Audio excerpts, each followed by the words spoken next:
A service of KIBMradio.com, the Internet's home for an all old-time radio.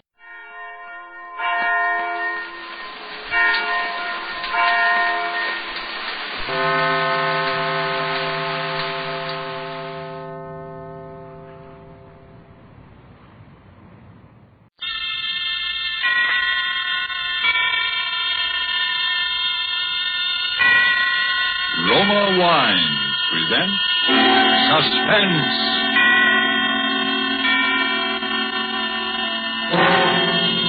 Roma Wines, made in California for enjoyment throughout the world. Salud. Your health, senor.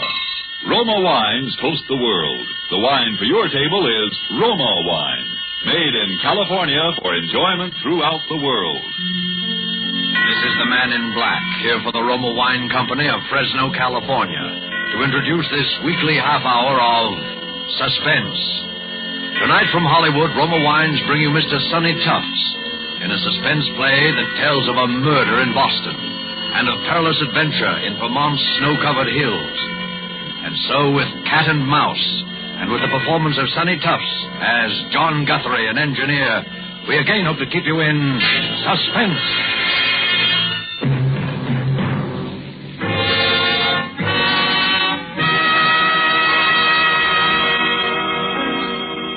W1QXL, W1QXL, W1QXL. This is W1RBX calling W1QXL, W1QXL.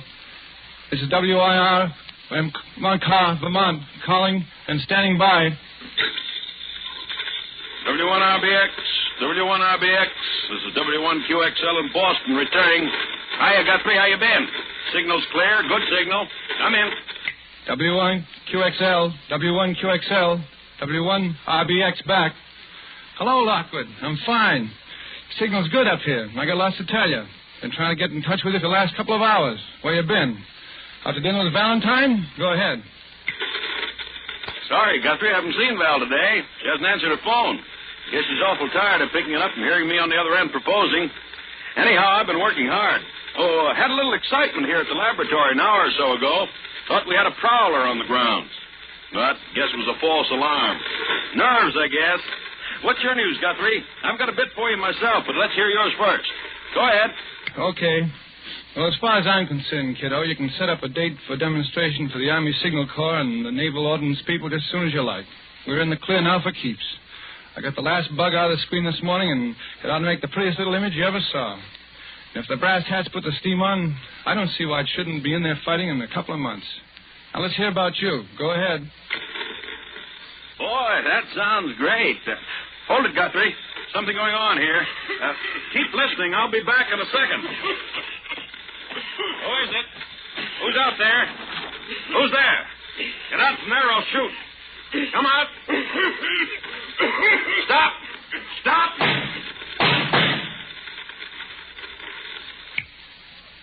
What is it, Lockwood? Howard, what's the shooting? Is that you coughing? Lockwood, is that you? Go ahead. Hello. Hello, Guthrie. I saw him that time. Almost got him with my rifle. Wonder what that guy can want. Well, I know one thing he's got, and that's a sore throat. Boy, did you hear that cough? Go ahead. I'm worried, Lockwood. Somebody must be getting wise to what we've got. We'd better arrange for more protection around the lab. Well, you've heard my say of it. How are you getting on with the blueprints? Go ahead.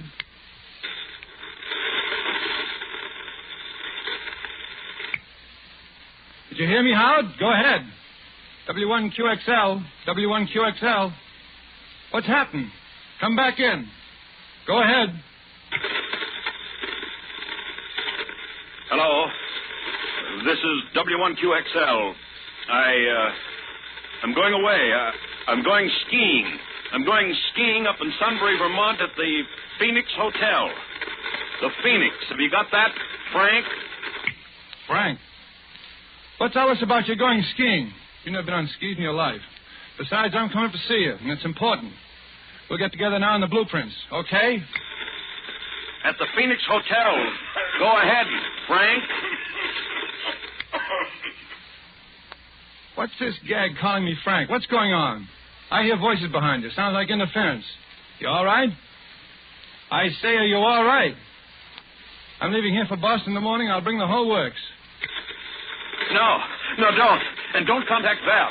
If anything happens to me, the man with the cough. The man with the cough. The cough. Lockwood, what's up? You still there? Come in, Lockwood. Lockwood, come in. Lockwood, go ahead.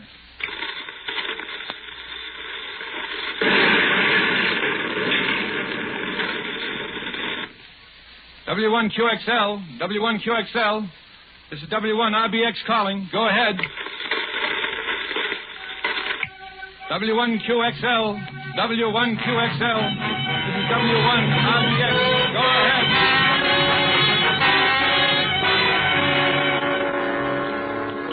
Tonight for Suspense, Roma Wines bring you a star, Mr. Sonny Tufts, whom you have heard in the prologue to Cat and Mouse by Hugh Pentecost. Tonight's adventure in Suspense.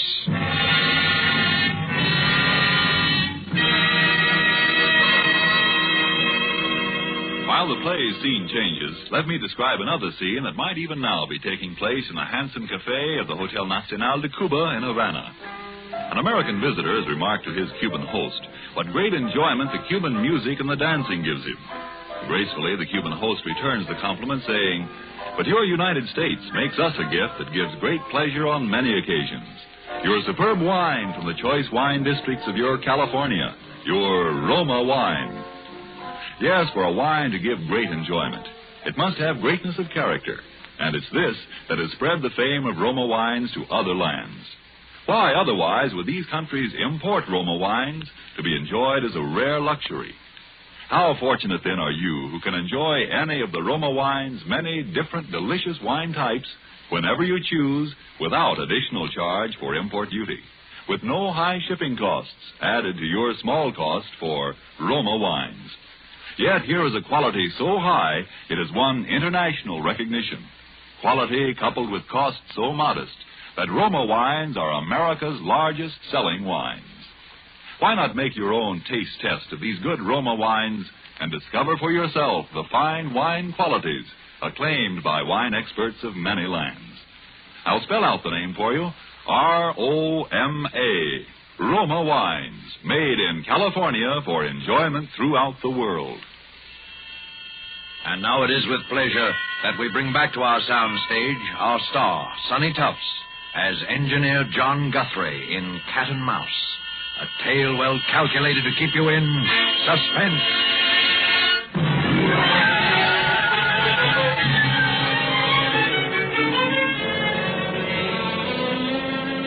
Well, that's about all the facts we know, Miss Ames. Yes?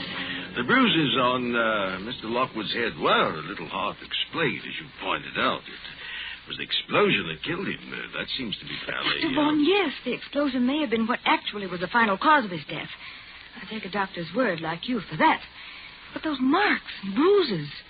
Suppose he'd been beaten, hit over the head in order to make him... In order to make him what? I can't say any more, Dr. Vaughn. I don't know quite what I'm talking about anyhow, I guess. You see, Howard had been experimenting with something. He had a collaborator. Collaborator? Yes, I don't know who. Howard would never... Well, he used to talk to this other man on shortwave. They both had shortwave sets. Radio hams, you call them. Those amateur radio operators. Yes. Well, I must go. Oh, let me help you with your coat, Dr. Vaughn. Oh, thank you. I must say that after talking to you, I'm partly convinced, Miss Ames, but murder's a pretty difficult thing to prove, especially in this case. And, Oh, excuse me. I'll be going then. Hello? Yes? Who? Mr. Guthrie. Well, oh, I see. Well, if you was a friend, Where, in the drugstore? Yes, I'll wait. Just come right up to apartment 15E. Yes. Goodbye. Thank you again for your trouble, Dr. Vaughn. Well, please feel that you can call... Oh, I'll get you some water. No, don't bother. Too many cigars. Bad larynx. I'm awfully sorry. I'll say goodbye. Sure you're all right? No, it's perfect. Don't worry. I'll keep in touch with you, Miss Ames. Well, goodbye now.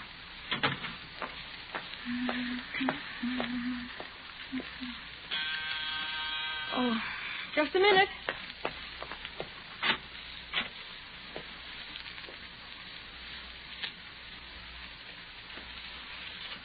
Hello. You must be Valentine Ames. Yes, I am. I'd recognize you anywhere. Well, just, are you Mr. Guthrie? Just throw your things in that chair there. You're just as I pictured you. Lockwood spoke of you so often. Howard spoke of me? Do Well, you? You were engaged to be married, weren't you? No, I was fond of him, but never that way. He told me, that is, he said... Then you were his collaborator. Oh, please, Mr. Guthrie, you can trust me. I need help. They all say his death was an accident. The coroner, the newspapers, the police. But I know it wasn't. How did they say it happened? An explosion in his laboratory. Chemicals he was using in his experiments. Nonsense. Explosion. There wasn't anything more explosive in Lockwood's lab than a package of matches. Then you were his collaborator. Oh, please trust me. Lockwood was murdered. I know it. You think so, too, then? Yes. Well, then our job is to prove he was murdered. No, I'm sorry, Val. There's something more important that comes first. When they killed Lockwood, they stole half of our... well... Your invention? But half an invention is worthless. But I have the other half. In other words... Yeah. I'm next. We can count on that. But they don't know who you are. Maybe not yet. That was why Lockwood kept calling me Frank when he was talking to me near the end. He didn't want to give my name away to them. And you've no idea who they are? Just something we could start on? It was just one thing. That night, the night he was killed, we were talking in a shortwave, and he'd been bothered by a prowler. He spoke of it. Why, I even heard the fellow in the air. He was... Phone. Excuse me a second. Hello? Yes? Oh, Dr. Borbert. Yes, it's nice of you to call me back, and thank you so much for sending Dr. Vaughn to see me. He certainly is... Dr. Vaughn? But you sent him to see me about Dr. Lockwood. About Dr. Edwin Vaughn? You're positive? I see. Well, thank you anyway. Bye. What's up? Someone just before you came, Dr. Edwin Vaughn, said he was with the coroner's office. Called on me. And the coroner's office never heard of him. Is that it? Never. Uh-huh. Well, who was he? I mean, what did he look like? Would you recognize him if you saw him again? Well, he was just a middle-aged fellow. Poor man had a terribly bad cough, one of the really hacking coughs. The cough? Yes. It's the same one. He came to Howard's lab the night of the killing. I heard him. You sure? Positive. You see, it fits. He was looking for me. Figured I'd come here to see you. He wants my half an invention. Well, Val, they need what I've got, and I've got to get back what they've stolen, so... Where are you going? Skiing. What? I'm going back to Vermont to go skiing. I'll send you cards from the Phoenix Hotel.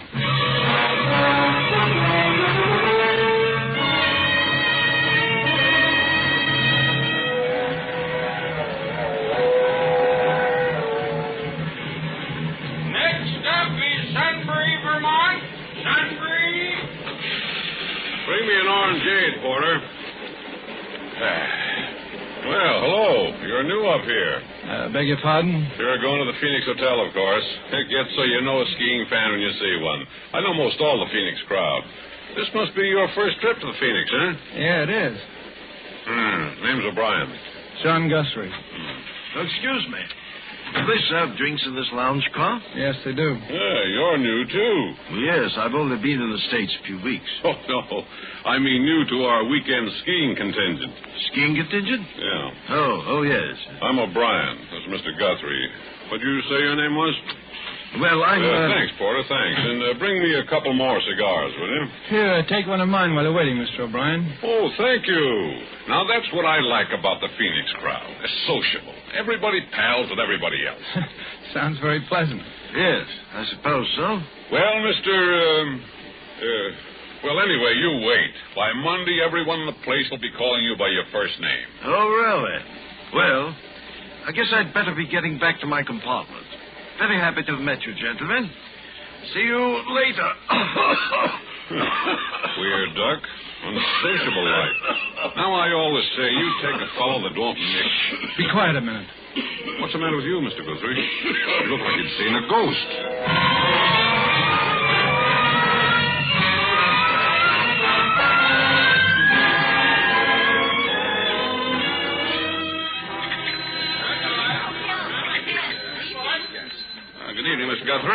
Must be feeling refreshed now, sir. Yeah, 3 hours sleep and a long walk was just what I needed.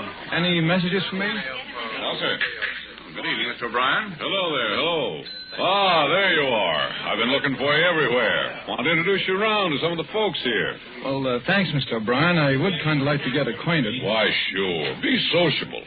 You see the old lady in the wheelchair? That's Mrs. Garvey. Mrs. Garvey, eh? Yeah. They're new here, too. Legs paralyzed, poor soul. Always sits and knits. The husky man's her husband. Well, hello there, folks. Hello, Irishman. Well, Feels good here. so you're our newcomer. Only one of them, yeah. And this sweet soul, Mr. Guthrie, is Mrs. Garvey. Excuse my not shaking hands. I'm all tied up in this ball of wool.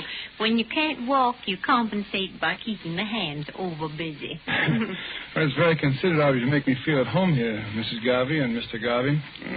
Surprised a strong young man like you isn't in the Army. Really, Daddy, you have to excuse him, Mr. Guthrie. Nosy and fresh. Well, there's no harm done. See, I'm an engineer, and they've deferred me. Theory is I'm doing my share as is, I suppose. Yeah. I'm a promoter myself. Here, Daddy. Hold out your hands. That's it. Now, don't wiggle or my wool will slip. And I'm not in the Army because I'm too old. Took advantage of the over 38 law. I'm 59. He's a card, isn't he? Sure is. Just what is a promoter, Mr. Garvey? Careful, Daddy. Those knitting needles almost stuck you then. They're special needles, Mr. Guthrie. Sharp. Why, they could cut ice or pierce wood. Or kill a man. Yes. Yes, I'll be careful, Mother. So you're an engineer, Mr. Guthrie. I knew an engineer. Fine boy. Oh, I remember him. He was a dear boy. Anybody I know? No. I thought I'd try to get him to come up here. Was working on an experiment I was very much interested in. He wouldn't do business with me, though. Yeah? Now, bring your hands together, Daddy. That's a good boy. Fine. Daddy has such big, strong hands, yet they're so gentle. Well, the boy's dead now. Met with an accident, I think. Really? What did you say his name was? Howard Lockwood. Yes, Lockwood. He had a collaborator I've been trying to locate. He and I could really have a long talk. Say, by the way, Guthrie, have you seen that bird, the unsociable one we came up in the train with? No, I haven't. He's probably a big businessman. He seems so nervous. I tell you, it doesn't pay. Be sociable. Business can always wait. Definitely. When I see how little you fellas get out of life, I thank heavens I had the sense to retire. How long have you been retired, Mr. O'Brien? Be 4 years in June. Mm-hmm. You were in business for yourself? No, I was a professional man. Oh, I see. Medicine? No, detective. I was with the FBI.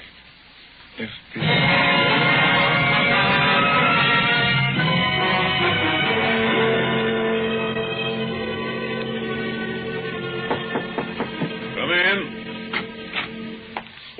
Well, Guthrie, come in. Feel just like a nice sociable talk. Sit down. Mr. O'Brien, I'm in trouble and I need expert help, and you were an FBI man. You can help me. Uh-oh. I was afraid of that. I'm sorry, Guthrie.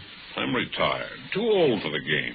You get a hold of the Boston office. They'll get someone up to help you in a jiffy. Call Jack Porter. He's in charge now. Mention my name. But there's no time now. You see, Boston is 6 hours from here. I need help right now. Oh, take it easy, boy. Relax. I suppose you're another engineer with some gadget that's going to win the war. That's a familiar one. Mr. O'Brien, this is serious. There's a murder in this hotel, and if I don't get him, he'll get me. Now, take it easy. You'll just give me a hand. You know, I felt there was something going on here this weekend. Things weren't sociable like they usually are. Mm-hmm. What have you noticed? Nothing in particular. Just people seemed to act funny.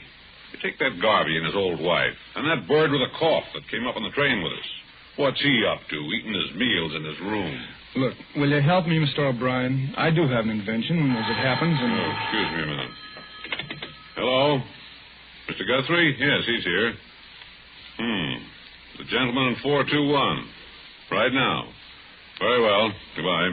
It's for you. Party in 421 wants you to step in and see him. That's him. That fake Dr. Vaughn. Well, this is it. And you refuse to help. Oh, now, look, I'd like to, I guess, but after all... All right, O'Brien, but look, just this. 421 is right down the hall. And if I'm not back in 10 minutes, will you knock on the door? Oh, that much I'll do for you. John. Val. Valentine, what are you doing here? We agreed that you... Oh, John. Open your door quickly before we're seen together. Look, Val, I've got something important to do. Wait in my room for me. If I can only find a key. The door's open. That's funny. I locked it. Look. The room's been searched. My papers, the pillows, my trunk. Oh, John, they know you. Where is it? You didn't bring the blueprints with you here. Not that dumb. Well, it's gone. What? My gun. Oh, John, I'm afraid. I feel as if I'd known you for a long time. My dear. Well, you know I love you, don't you? John, we shouldn't talk about that now. But, you see, I've been in love with what I think you are. I've only known you for 2 days, and... What are you trying to ask me, John? Why you came when we agreed that you shouldn't. Because I was afraid that you... And why I find you hiding near my door and find the door unlocked. And I had locked it only 10 minutes ago, and then I come into my room and I find this. Oh, John, don't. Please don't. I came because I wanted to help you. I felt that if you were in danger, it wasn't right for me to stay home, safe, not knowing. Yeah. I'm sorry, Val. I trust you. Look, stay here. I'm going down the hall. Somebody's waiting. Oh, don't go, John. Don't, please. I'm afraid for you. You got a gun, Val? Yes, I thought I might need it. Now, give it to me. Now, kiss me. Oh, John, Wait here. If I'm not back in 10 minutes, get the police. Where are you going? Room 421. To talk to a man about his cough. I'm going with you. This is his room. I'm going in with you. You're staying outside. Step back. Don't let him see you. Open up. His door's open, too. There on the rug, the body. Dr. Vaughn, he's dead. Look at the gun. He's holding it. He killed himself. You mean he's supposed to look as if he killed himself? He was shot in the back of the head. A bit too neat. What do you mean? That gun in his hand. It's mine. Then if he wasn't the murderer, who was he? Oh, John, the gun. They'll think that... Shh, take it easy. That gun may come in handy. Come in. Well. Oh, Brian, look here. What? This gun's mine. It's a plot to frame me. What? That's not your killer, Guthrie. That's Hilary Lawrence of Scotland Yard, assigned to this case because his government, like ours, is keenly interested in your invention. I should have listened to you before, Guthrie. You know about it, then? I checked. Called FBI office in Boston. Talked to Porter. Yes, your Dr. Vaughan was Hilary Lawrence of Scotland Yard. He was the one you heard in Lockwood's lab the night he was killed. He must have got a little too close in the tail of the real killers. Mr. Garvey was... Well, I really don't know enough to talk. I better shut my big mouth. But I think I know. You know the killer? No, but I have no proof. Without proof, Guthrie, you'll be held for the murder of Lawrence. That's obvious.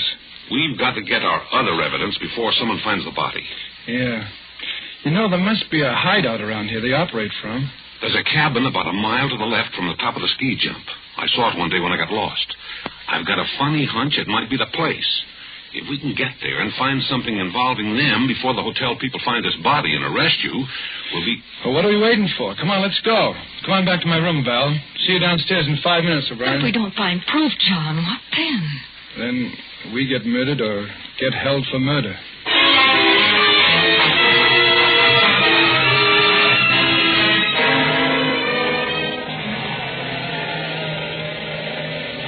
The cabin's dark. Yeah, one of these keys must fit.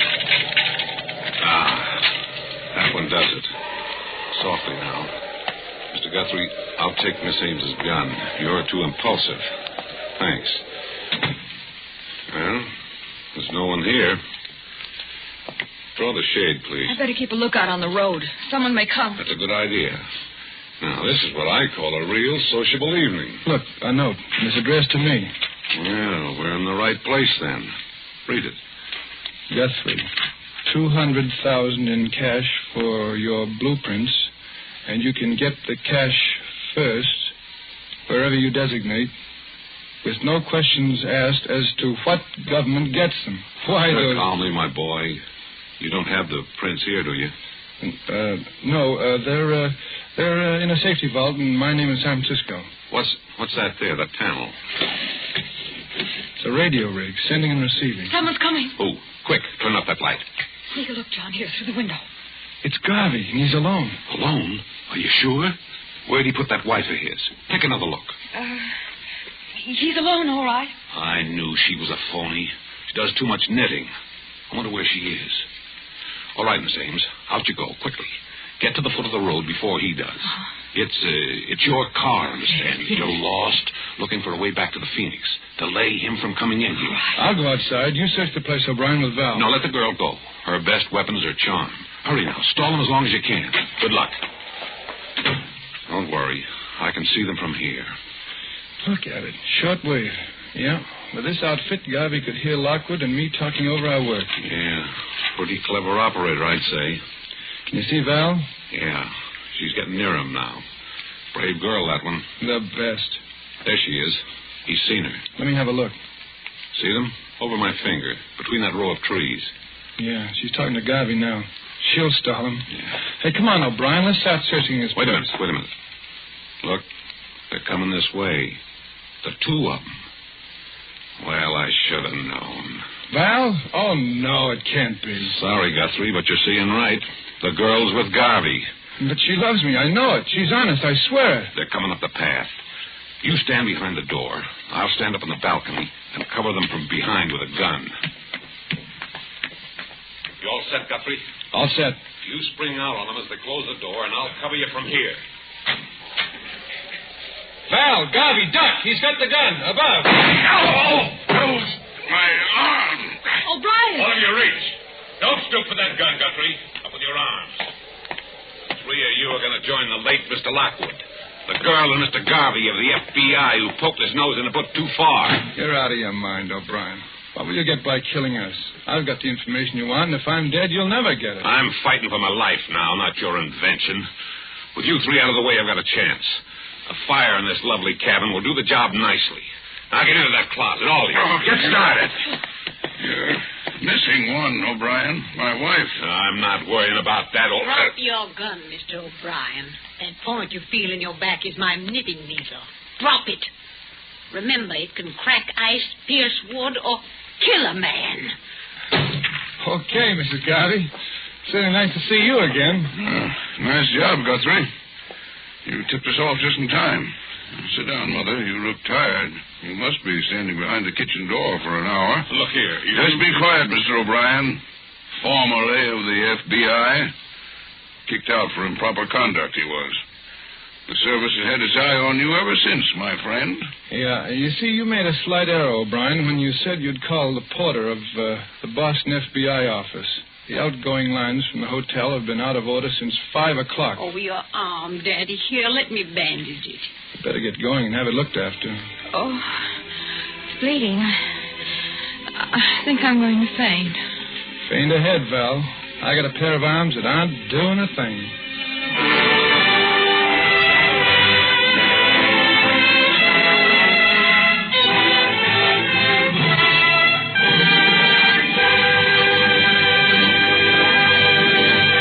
And so closes Cat and Mouse, starring Sonny Tufts, tonight's tale of Suspense.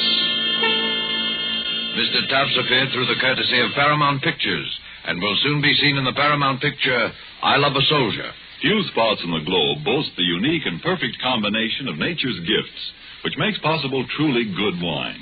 Wine which the whole world can enjoy. But wine experts will tell you that among these fortunate spots, none can surpass the vineyards of our own California. From these renowned California vineyards come Roma wines. Wines so perfect in flavor, so delightful, that they are enjoyed in many countries of the world. To us in America, Roma wines are an everyday treat, for we may buy them at an astonishingly low price, since we pay no import duties or expensive shipping costs. Do you enjoy a delicious tangy sherry? Well, tomorrow treat yourself to a glass of Roma California sherry. We're sure you will agree that you have never tasted finer. With your first sip, you'll understand why Roma wines are America's largest selling wines. I'll repeat the name, R-O-M-A, Roma wine. Tomorrow, ask your dealer for your favorite type of Roma wine. Made in California for enjoyment throughout the world. This is Sonny Tufts, and I hope you enjoyed our suspense play this evening. I know I had a good time. I'm looking forward to next week's show, and I know you must be, when that remarkable actress, the Academy Award winner, Madame Katina Paxino, will be the star of Suspense. Suspense is produced and directed by William Spear. Next Thursday, same time, you will hear Katina Paxino in Suspense. Presented by Roma Wine. Made in California for enjoyment throughout the world.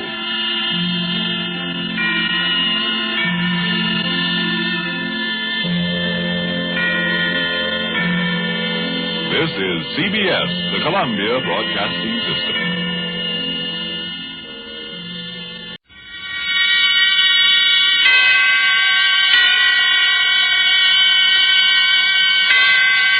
Roma Wines present Suspense.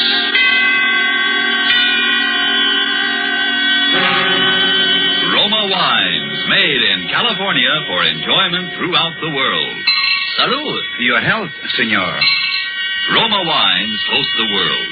The wine for your table is Roma Wine, made in California for enjoyment throughout the world. This is the Man in Black, here for the Roma Wine Company of Fresno, California, to introduce this weekly half hour of Suspense. Tonight from Hollywood, Roma Wines bring you the remarkable actress whose performance in the Paramount picture For Whom the Bell Tolls won her an Academy Award, Katina Paxino. And so, with The Woman in Red, and with the performance of Madame Paxino, we again hope to keep you in suspense.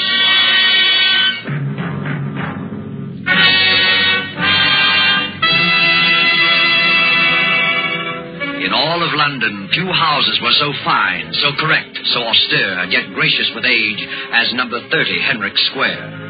That was true of its reception room, true of its long, quiet hallway along which the young man led the girl.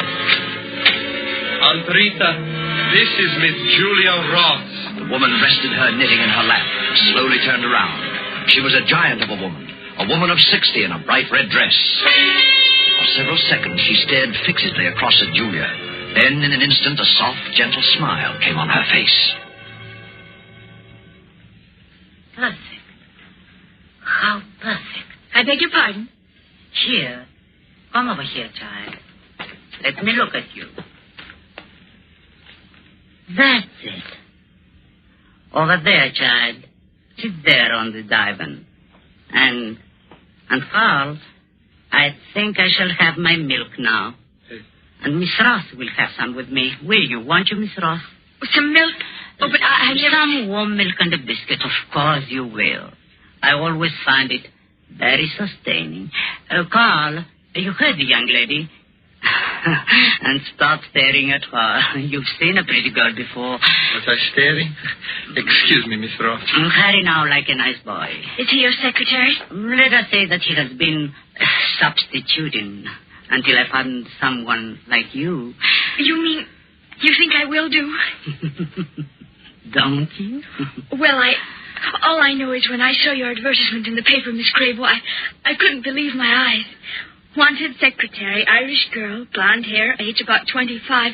It was all so perfect. It sounded just, well, it was like me. Just like Sheila. That was my former secretary, Miss Ross. You, who passed away just recently. Oh. She has been with me many years. I'm so sorry, Miss I Crable. had the feeling that my loss might be lessened if I could really replace her. I know the lady's whim, of course, because no one is ever exactly like someone else. You, for example, I'm sure you have friends, acquaintances, relatives, perhaps, you see now and then. Sheila didn't. But you see, I don't. What I mean is, my parents aren't living, and so far as friends or acquaintances are concerned, I hadn't had much time lately, and well, my landlady, of course, I know her, but... Unbelievable, Miss Ross. Because it's so perfect. You see, the less time you have for outside attractions, the more time you have for me. The milk, Aunt Rita, and the biscuits. Will this table do here? That will be fine, dear. And leave us alone. Oh, very well. My aunt is a very domineering woman, Mr. Ross. But also a generous one, I think. Your milk, dear. And a biscuit? Oh, just the milk, thank you. Miss Crabo, there's something you must know. Well, don't hesitate, child. Miss Crabo, I'm afraid I'm not quite what you think. I mean, I've never really done any secretarial work before. I've had some business training, a little, but not actual experience. I mean it, Miss Crabo. I lied in what I wrote you. I wanted the position and I needed it so much. You silly girl. You mean you still want me? Certainly. Now finish your milk before it gets cold. Oh. As a matter of fact, there will be very little secretarial work for you to do. I shall want a sort of, a companion. Now, I shall want you to start immediately. You will, of course, live here in the house and... Live in the house? But, of course, you are my companion. Oh, but I didn't understand that Yes. Well, then, I think perhaps I should make plans accordingly. I mean, I'd better leave now. I shall want to go to my boarding house and cancel my lodging. Oh, there will be plenty of time for that, child. Carl and I generally take an afternoon stroll and would like you to... But you see, there'll be other arrangements. People I must see and people? things to... But you said you knew no people. Oh, yes. Well, Miss Crabo, I have no qualifications for this position.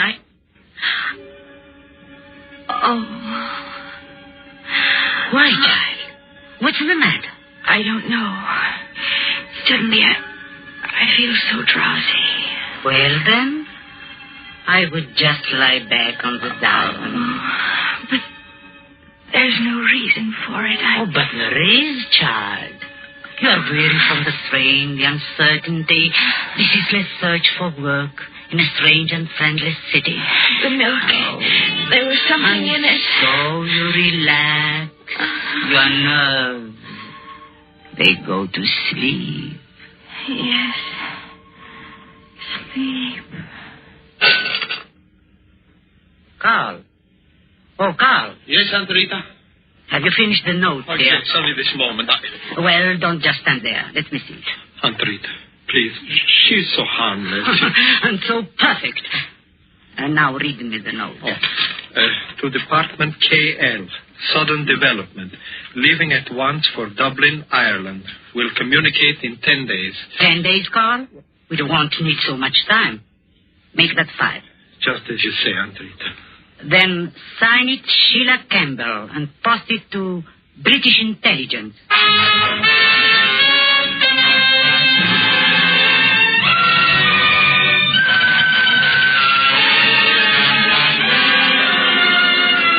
Tonight for Suspense, Roma Wines bring you as star Madame Katina Faxinu, whom you have heard in the prologue to The Woman in Red by Anthony Gilbert. Tonight's adventure in Suspense.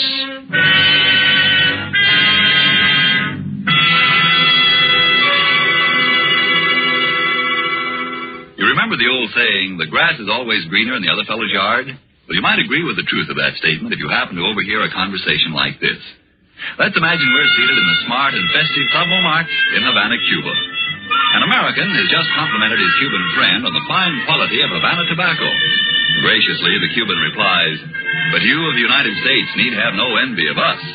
Nature has made a great gift of perfection to your country, too. The magnificent wine which we are all so fond of. It is Roma wine, made in your own California." Friends, that little scene is typical of many countries where wine is truly enjoyed. For in other lands, Roma wines must be imported over long distances from our own California. A luxury to be enjoyed on special occasions. While lucky you can enjoy these superb Roma wines as a daily delight, with no import duty, no expensive shipping charges added to your cost for Roma wines. Whichever one of Roma wine's many different types your own taste test names as favorite, you'll agree here is truly superb wine that could come only from truly choice wine districts. And you'll say, no wonder Roma wines are America's largest selling wines. I'll spell out the name for you. R-O-M-A, Roma wines, made in California for enjoyment throughout the world. And now it is with pleasure that we bring back to our soundstage our star, Katina Faxinu, in The Woman in Red, a tale well calculated to keep you in suspense.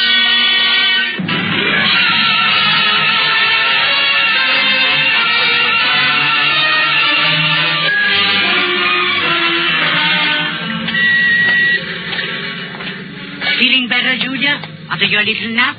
No. No, I don't feel better. Well, the walk and a little something to eat will do wonders for you.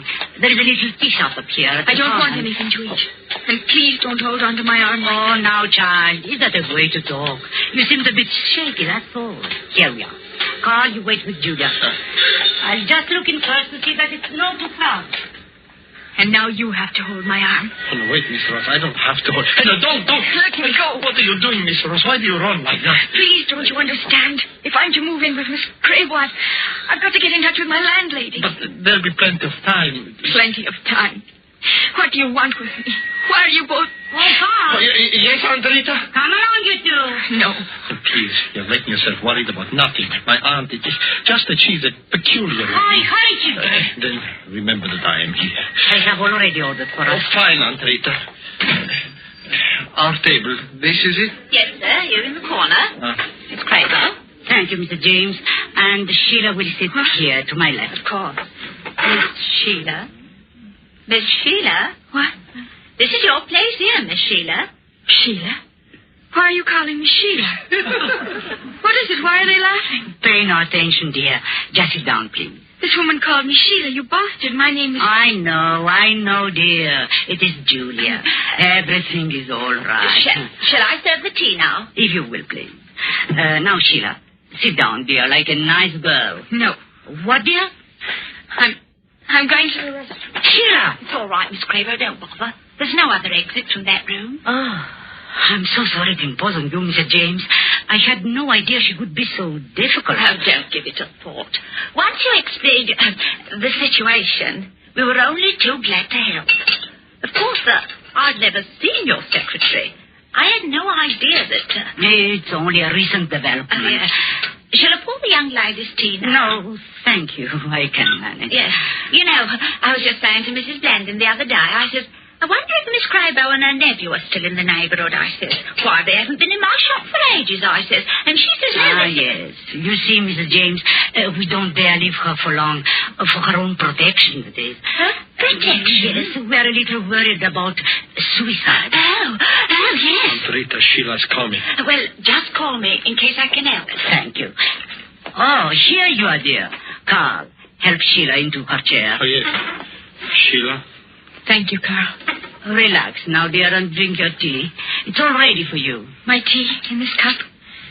No, I won't drink it. You won't drink it? Sheila, what? You're pouring it into your saucer. Dear, everybody's staring at you, laughing at you. There's nothing for them to laugh at. I simply prefer to pour my own cup of tea. And that's exactly what I shall do. But dear, you don't think do you really believe that I put something in that first cup of tea? Yes. Yes, I do. You did it before, and there's no reason to think you wouldn't do it again. Sheila! Very well, then. Drink your tea. Only hurry. I don't think I can endure much more. Never mind. I shall hurry. I'm just as eager to leave as you. And I'm going straight to the police. Oh, now, you're not starting that again. Are you insane? Do you think I'm helpless, that I can't get away from you? That I shall simply stand here and... Oh,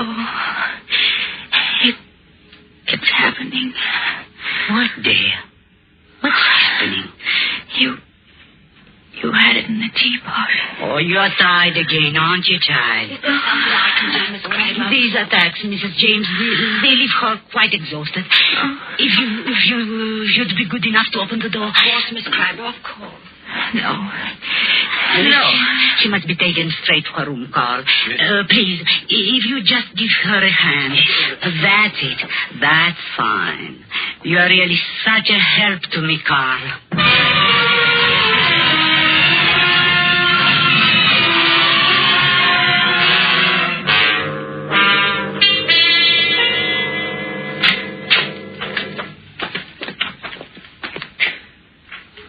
Here we are, Sheila. Right here. Now, just go to bed, dear. Let me alone. Come along then, Carl. Sheila is quite tired. Yes, Aunt Rita, I shall. You said you'd always be here. You've got to help me. What can I do? Here. I've had it in my pocket. A note. Are you coming, dear? Right away, Aunt Rita. It's to my landlady. I wrote it in the restroom at the tea shop. Dear, mail it to her. It's my only chance. But I can't keep this. Oh, Carl! She's coming. Yes, Andrita. You can do it. You've got to do it. Good night, Sheila. How very slow you are, Carl. Was I so very long? You like her, I can see that. A letter, I imagine. She gave you a letter to post? A letter? Oh, no, I was just locking the door. Ah, yes, of course. Perhaps I have letters on my mind, dear. After that episode with Sheila. The first Sheila Campbell, that is. Dear, hand me my knitting. Please. That's a nice boy. Do you know, I'm continually amazed at the stupidity of these English. Can you imagine that girl, that supposedly trained agent, dropping that note?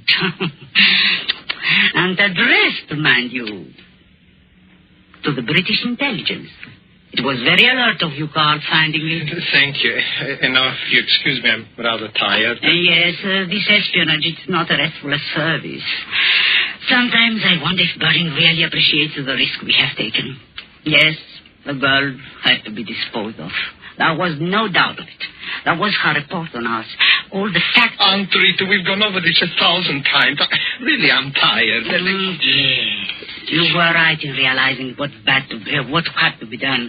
It was just that you acted too... Please, Aunt Rita, explain all that. Too thoughtfully, too violent. I couldn't help it, I tell you. She rushed into the telephone room out there. I ran after her, and that stupid catch lock pinned us in. She went to pieces, pounding on the door, screaming, tearing at me. I didn't know what I was doing. There was that bookend, the big one. I lost my head, that's all. It's all your fault. Why didn't you unlock the door? Where were you? I simply want you to remember that every incident counts. Because of you, we cannot produce Sheila Campbell's remains.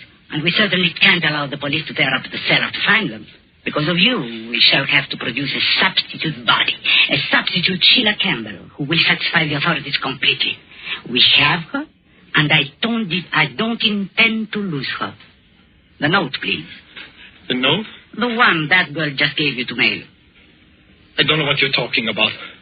All I know is you don't have to use this girl. You could get somebody else, somebody just as good. She's not right for it. Not right for it.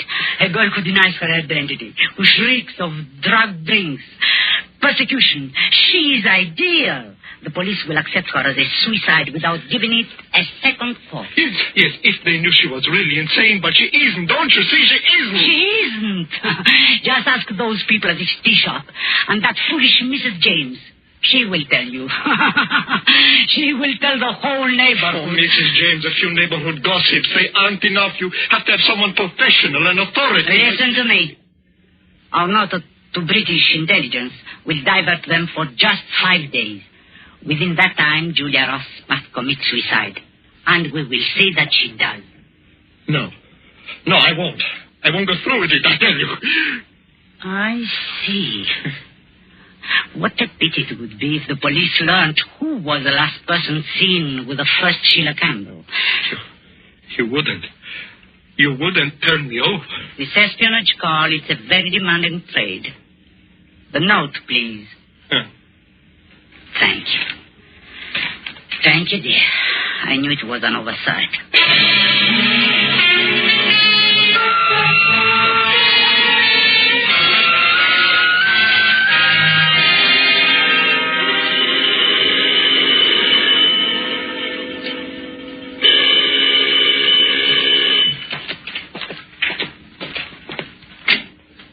Yes, sir? Could you tell me if Miss Crable lives here? Why, yes, this is her home, but she's rather busy upstairs, however. Carl! Yes, Aunt Rita? Was that someone at the door? I thought... Oh. How do you do, Miss Crable? My name is Turner, Dr. Turner. Dr. Turner? Yes, I happened to drop into the tea shop yesterday, Mrs. James' shop, you know, and she told me about your situation. Yes? Well, I thought I might be of some service. My field, you see, is psychiatry. Yes. Yes, I see. Oh, how very thoughtful, Doctor. Please, won't you come right up? Thank you. Miss Campbell's room is up in this floor, Doctor. I thought you might as well see her at once. I know how busy you must be. Yes. Well, the case has been quite difficult, Miss Crable. In many ways, yes, Dr. Turner. Naturally, I feel that someday, with professional guidance and with those things, I can give her patience, understanding. Mm-hmm. I can bring her out of the darkness. Until then, here we are. Sheila. Sheila, dear. That is Dr. Turner. Step right in, Doctor. He's coming to visit you, dear. How are you, Sheila? How do you feel? Doctor, I rather think my presence will interfere. Mr. James has undoubtedly explained. If you don't mind. Yes, that might be best. Won't you talk to me? It's all right, Sheila. Believe me, I'm a doctor. You're no doctor. No, Sheila. Don't call me Sheila. You're here to help her. Help her keep me prisoner here in this house. Stop help her drive me out of my mind. Help her. Yes, help her to murder me. Sheila, pull yourself together. She's told you everything. To act like this. Told you how to act. You must act. Why don't you leave me alone? Why don't you go away? Oh, excuse me, Dr. Turner, but I became a little bit uneasy. Yes, I can understand. Well, Doctor? Yes, it's persecution mania, clearly enough. She has all the symptoms. The deep melancholia, the stubborn, hysterical insistence that she's about to be done away with. Yes? I happen to be attached to the King James General Asylum, and I'm somewhat familiar with this type of case. There is one important thing, Miss Crable. Over here, please.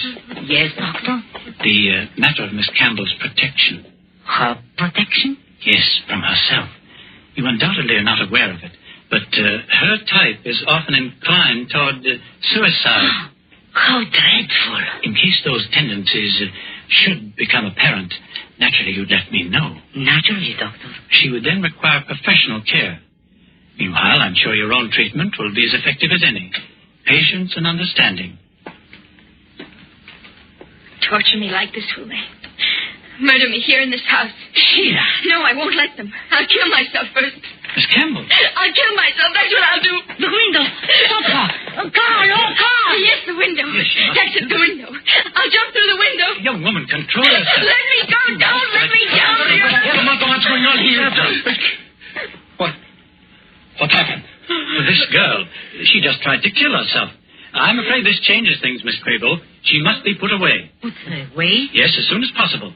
I'll have the men come at once. You mean take her away from me? But you can't. I've looked after her myself. Why can't I go on doing that? Because it's beyond you now, Miss Crable. No. No, I'm sorry, but there's nothing else I can do. Would you be good enough to direct me to your telephone? Telephone? Yes, I wish to order a car. Some men from the asylum. Of course. There is a small telephone room right on down the hall. This way, please. I know how you must feel, Miss Crable. But you see, it's the telephone, Dr. Turner, is in this room, right here. Just sit down there at the desk. Well, thank you. You're sure the young man can handle the girl? I will go back myself and take charge. Well, that will be safer, I'm sure. Excuse me. Hello? Turner speaking. Yes, Dr. Turner. I'd like you to send a car right away. And 3 men. The address? It's number 30. Just a moment. Miss Crable. Miss Crable! Yes, Dr. Turner? I can't open the door. It's locked. Oh, sorry, Doctor. I'll have to get the keys from Carl. Keys? To unlock this door?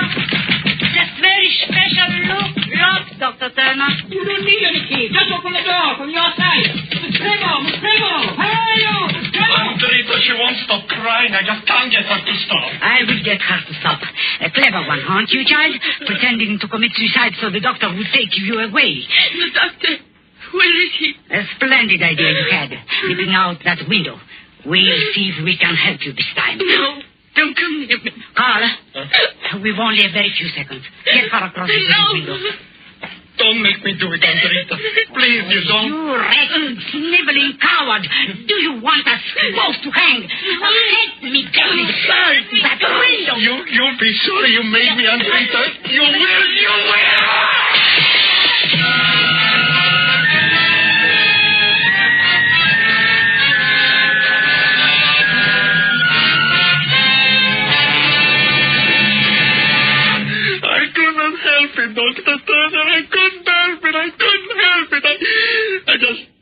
lost my head, that's all.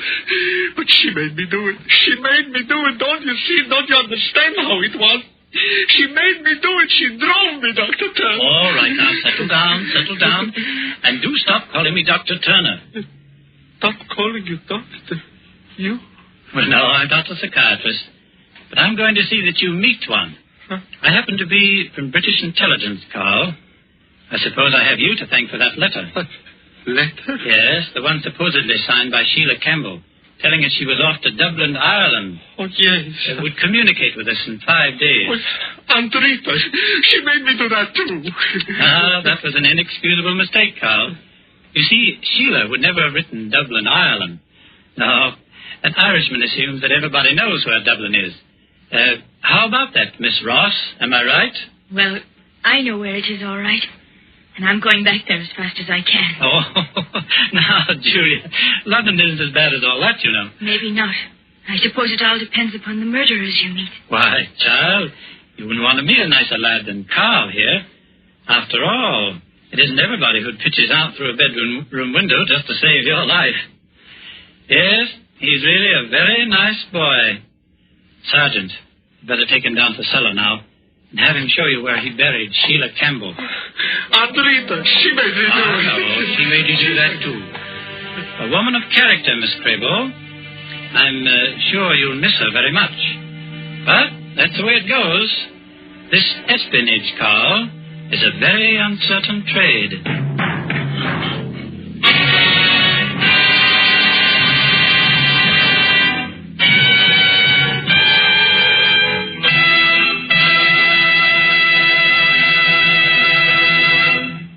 And so closes The Woman in Red, starring Katina Paxino. Tonight's tale of suspense. Spotted about the globe, wherever wine grapes grow, there are a few wineries whose products are made for world enjoyment. Among such wineries, right here in California, are those of Roma. And we who live in America have the pleasure of enjoying Roma wine at exceptionally low cost. For we buy it free of duty and free of excessive shipping costs. For instance, Roma California Sherry is the queen of appetizer wines. And not only that, but a wine so delicious it is suitable to serve at any time, cool or chilled. But no matter what your preference may be, you will find a Roma wine costing far less than you would expect to pay for such distinguished wine. In Roma, you have the old-world art of winemaking, plus the extra care, constant tasting and testing, which modern knowledge adds to that ageless art. That's why Roma wines have a universal appeal, why they are America's largest selling wines. I'll spell out the name for you.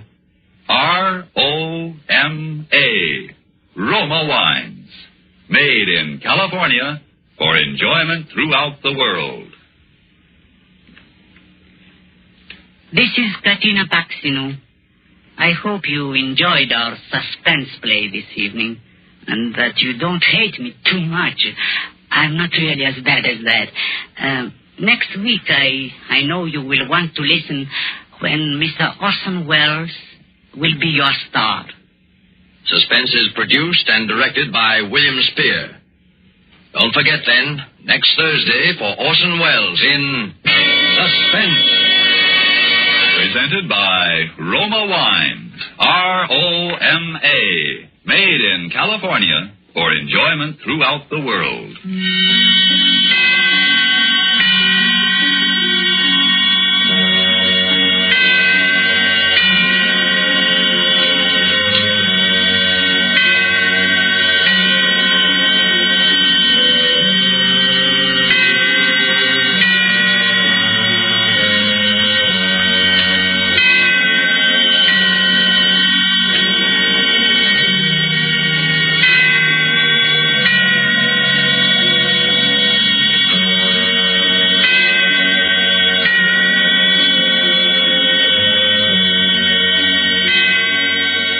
This is CBS.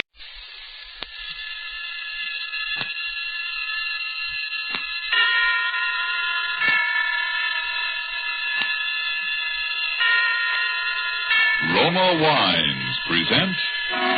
Suspense.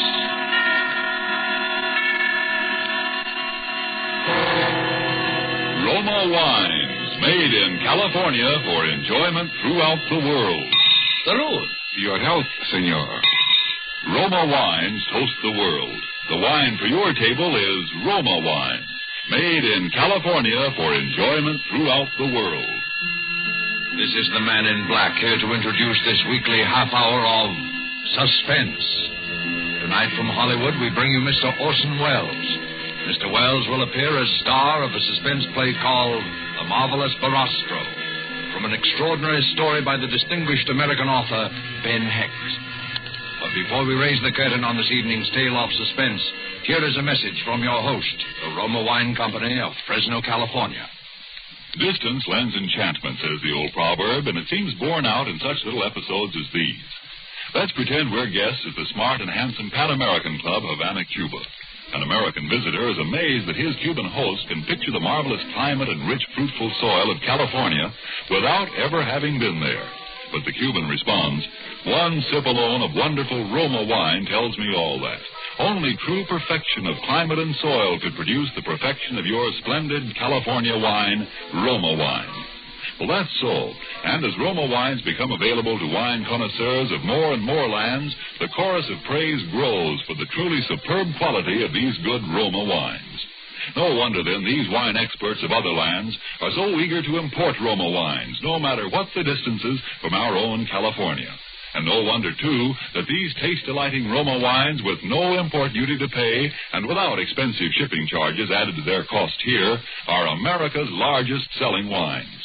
With such richly rewarding enjoyment within your reach, why not get acquainted with your favorites among Roma wine's many different delightful wine types? Remember the name, R-O-M-A, Roma wines, made in California for enjoyment throughout the world. And now with The Marvelous Barastro, produced and directed by William Spear, and with the performance of Orson Welles, we again hope to keep you in suspense. This is William Spear. 3 weeks ago, I was seated in my office poring over possible future stories with which to hold you in suspense when a stranger appeared unannounced. I am the Marvelous Barastro. I've come to tell you a story. How did you get in here? Oh, I'm a magician by trade. I do such things. Perhaps you've heard of me, Barastro. No. I'm the greatest magician alive. No, that is not so. I am the second greatest. But soon I will be first. I am leaving tonight for Mexico City. You see me now for the first and last time. You will never see me again. No one will ever see me again. It is the last of Barastro. How's that? I'm going to Mexico City to murder a man. His name is Rico Sansoni. Why are you going to kill him? Because he's the most evil man in the world. I've been waiting 20 years for his name to appear. For as long as he chose to hide, there was no hope. He's too clever, far too clever, even for me. But I knew that his vanity would betray him and that someday I would read again the name Rico Sansoni. I knew he would return to the stage. Is he a magician? The greatest who ever lived, the most profound, the most subtle, and the most evil. He's greater than I. He begins his first performance in 20 years in Mexico next week. I will be there to see. Well, I would like to hear your story. I can tell you all but the end.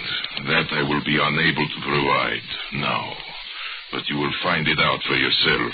Well, I'd like to hear what you can tell me. I will tell you, Mr. Spear, but on one condition. And that? I must have your oath not to interfere. Oh, really now? You can understand I can scarcely give you that. After all, I can't... very well. I will take my chances with you. The story begins 20 years ago.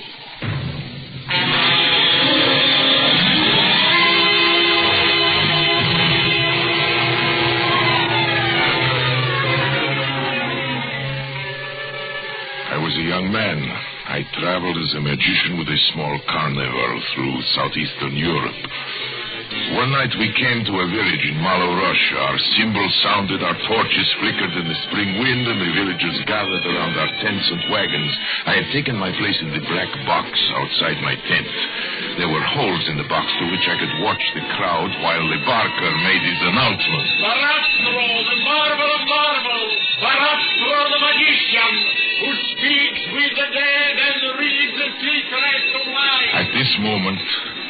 At this moment, I saw her for the first time. Her young and gentle face surprised me among so many peasants. I said to myself, what a strange girl, what a beautiful child. I kept watching her. I couldn't keep my eyes away from her. At length, an old peasant led her in, holding her by the hand. I saw at once that she was blind. My granddaughter would like you to tell her future. Can you tell my future? Yes. Will it be a happy one, my future? Hold out your hand, and I will tell you. Here. A dark mist passed over me. I felt a sudden chill as I touched her hand. I listened to the voices which foretell the future. Sorrow, sorrow, they breathe. Pain and sorrow. Fly, run. I studied the girl's face, a fear gripping at my heart. Her large, sightless eyes were calm, resigned. I could not bring myself to tell her what I saw. The spirits promise you happiness. I lied. Your hands will touch beautiful things. Love and delight will await you. Oh, thank you, sir. Thank you.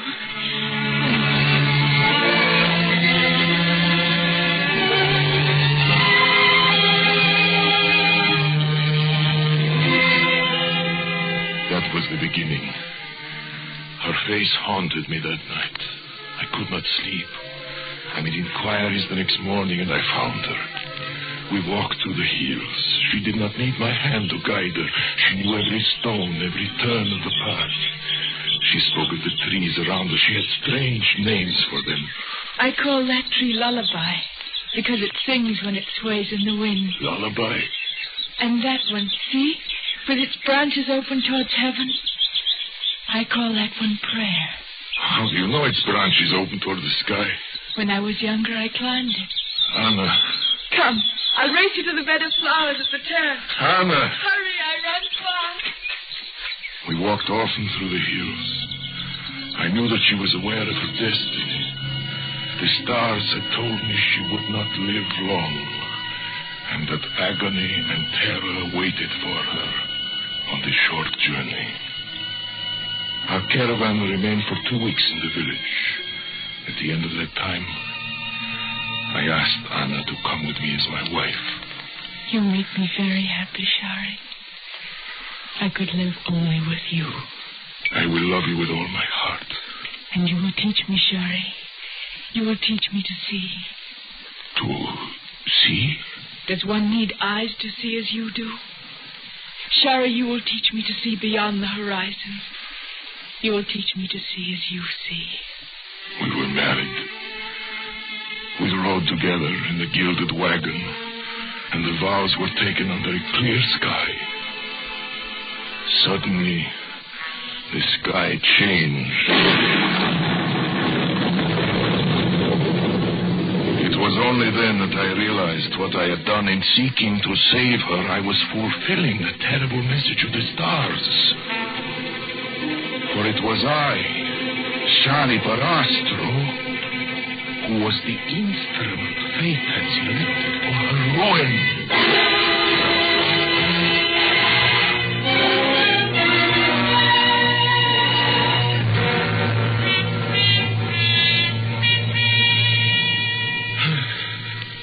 Then it came.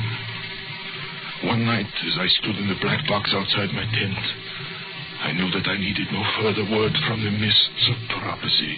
It was there. It had come.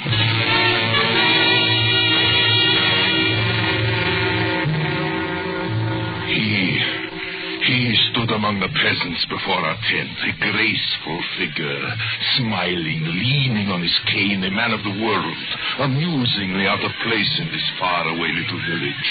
I looked at him through the holes in my box as I looked. I turned cold. I watched him, and I felt afraid. He was studying Anna. Never once did he stop looking at her. My temper is quick and fiery. I went up to him as he was watching Anna. How subtle he was, how graceful. I seized his arm and demanded to know what he meant by staring at my wife. He removed my hand as if I were a child. I can tell you there was something terrifyingly strange. I most humbly beg your pardon for this misunderstanding. Let me introduce myself. My name is Rico Sansoni. I'm a student of the occult traveling about the world in search of knowledge. Inside of me, I feel that girl has remarkable psychic powers. I'd hoped to be able to induce her to join me as my assistant. Soon planning to go on the stage, but now that I know she's your wife, I apologize again for my seeming forwardness. Oh, I suppose there's nothing to do but to accept that apology. And you, madame? Anna. I think it is fair, Anna. Anna? No. I have nothing to say.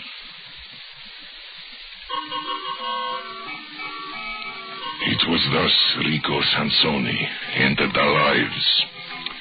Little by little during the days that followed, he attached himself to us. We listened, Anna and I, to his tales. He had been everywhere, seen everything. He brought the world into our gilded wagon. In his presence, I always felt elated and flattered. Thus does a man move in the grip of his destiny. Thus do we dig with our own hands the appointed grave for our happiness. For one night, Anna came to me and took my hands and told me something that made my heart grow black. Shari, Rico Sansoni has made love to Anna. me. I've done nothing wrong. I'm afraid of Rico. I tell you this so you will understand my fear. Do you want to tell me about it now? Yes. Tell me then. Rico came to me this afternoon while I was alone. He took my hand and held it gently in his. I suspected nothing until he asked me if I loved you and how deeply I loved you. Then he asked me if I loved you more than happiness or life. I took my hand from him and said, I cannot talk of love to you. Even of my love for my husband. Please go. Yes? Oh, Rico. Oh, she's told you. Charlie, forgive me. For a moment I grew weak. Let me remain your friend. I brought you both some flowers. I picked them myself. Will you accept them? You won't accept them? Oh, of course we will, my friend. How could I have doubted you? I understand. Come, forget the entire incident. You're kind. Really, you're kind.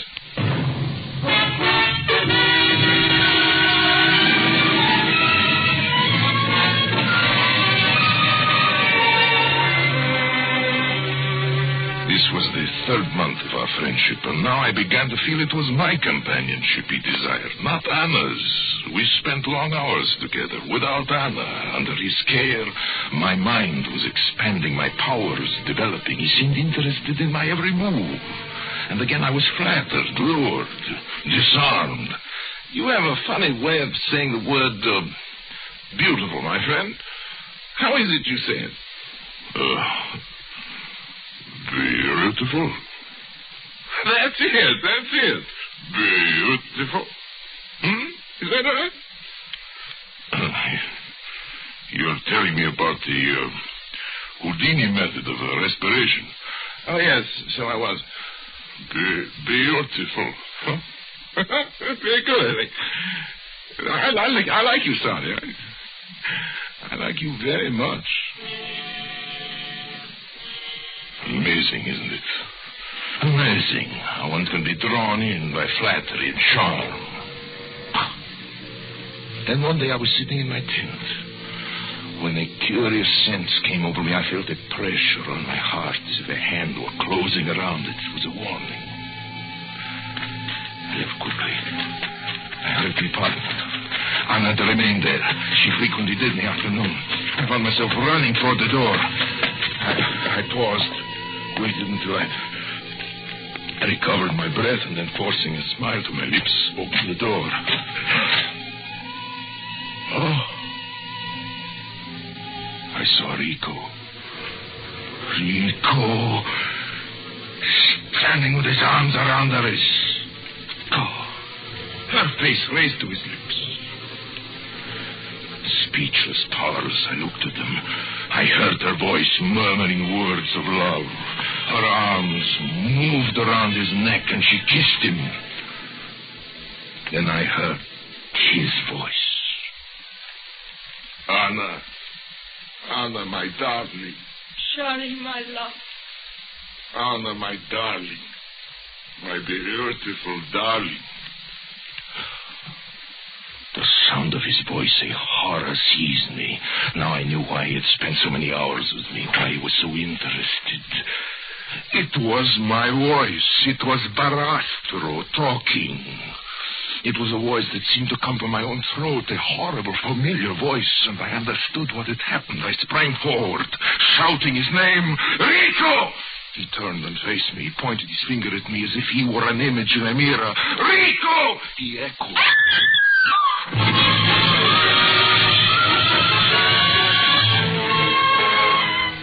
Murder was in my heart. I flew at this monster.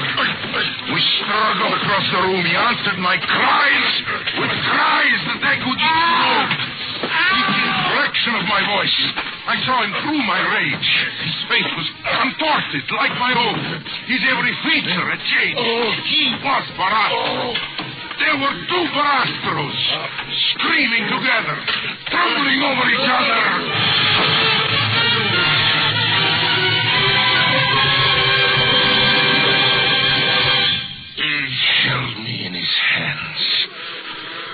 Hands that were like steel.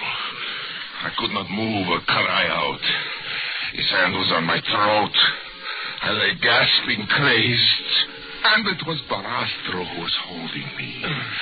Then this horrible and familiar figure changed. It became Rico. It was Rico Sansoni who spoke. The breath was leaving my body. I was strangling, dying, yet I could hear him. Barastro, God, you're killing me. Sorry, have mercy. I'm dying. His voice was faint. I felt in this moment the agonies of 100 deaths. For as my eyes grew dark, I saw with horror the thing he had in his mind. He was pretending it was I who was killing him. And thus he would kill me and go to her as Barastro. It would be Rico Sansoni who would be buried. It would be Barastro who remained. For a moment I caught a glimpse of his cold, ruthless eyes burning now over my face as he enacted his false death, groaning, pleading for mercy. And the strength drawn from the soul filled my lungs. I cried out with all my might, Anna! Anna! Knowing that by this she would understand it was I who was dying. And darkness seized me.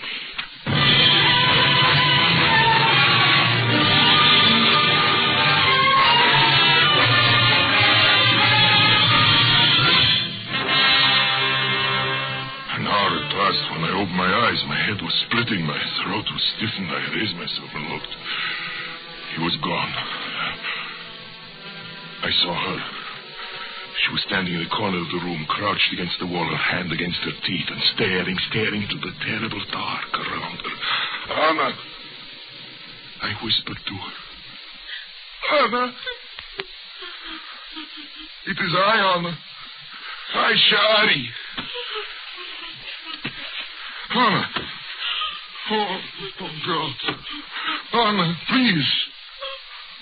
Anna, darling, listen to me. Anna, give me your hand. Anna, listen, it is I. Anna, Charlie, your husband, Anna. Listen, Anna, remember, Anna. Remember we first kissed? When we first kissed, Anna? That time on the hill, Anna, remember? I called you little princess, remember, Anna? Anna, about your trees, Anna, huh? About lullaby, the names you had for them, lullaby and prayer. Anna, one with its branches pointing toward heaven, the one we climbed. Anna, please. Anna, please. Please, Anna. It is I, Anna. Come here, listen. Listen carefully, Anna. The spirits promise you happiness. Your hands will touch beautiful things. Love and delight await you.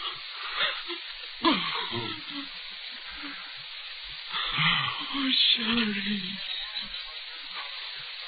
Oh, my darling. My Anna, my sweet. Oh, Shari, hold me close. Yes, my darling. Oh, he's hurt you. What he's done.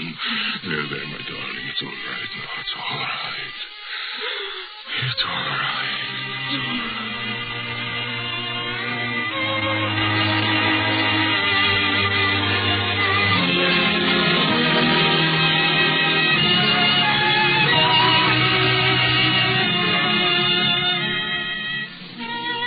Rico had disappeared. We laid our plans, Anna and I. As soon as she was able to walk, we abandoned the carnival. We were inseparable then. She could not bear to have me away even for a moment. I understood everything in her soul. Yes, even the trembling that would seize her sometimes when I took her in my hand. It was I alone he could not deceive. I alone.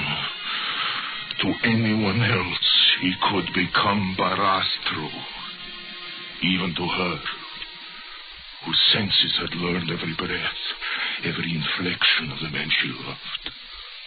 Even to her, he had been Barastro.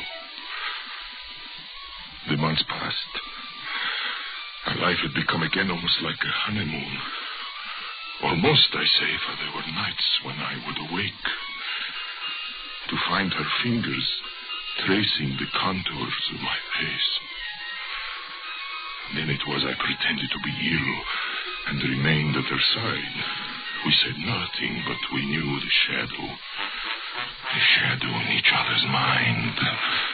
Everything went smoothly, though, until one evening. When I entered the cabaret where I was performing, I felt unusually disturbed. It was winter.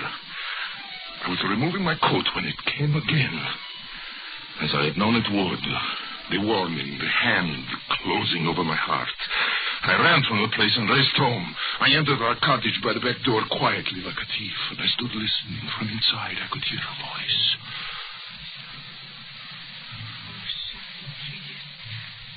Darling, you're ill again.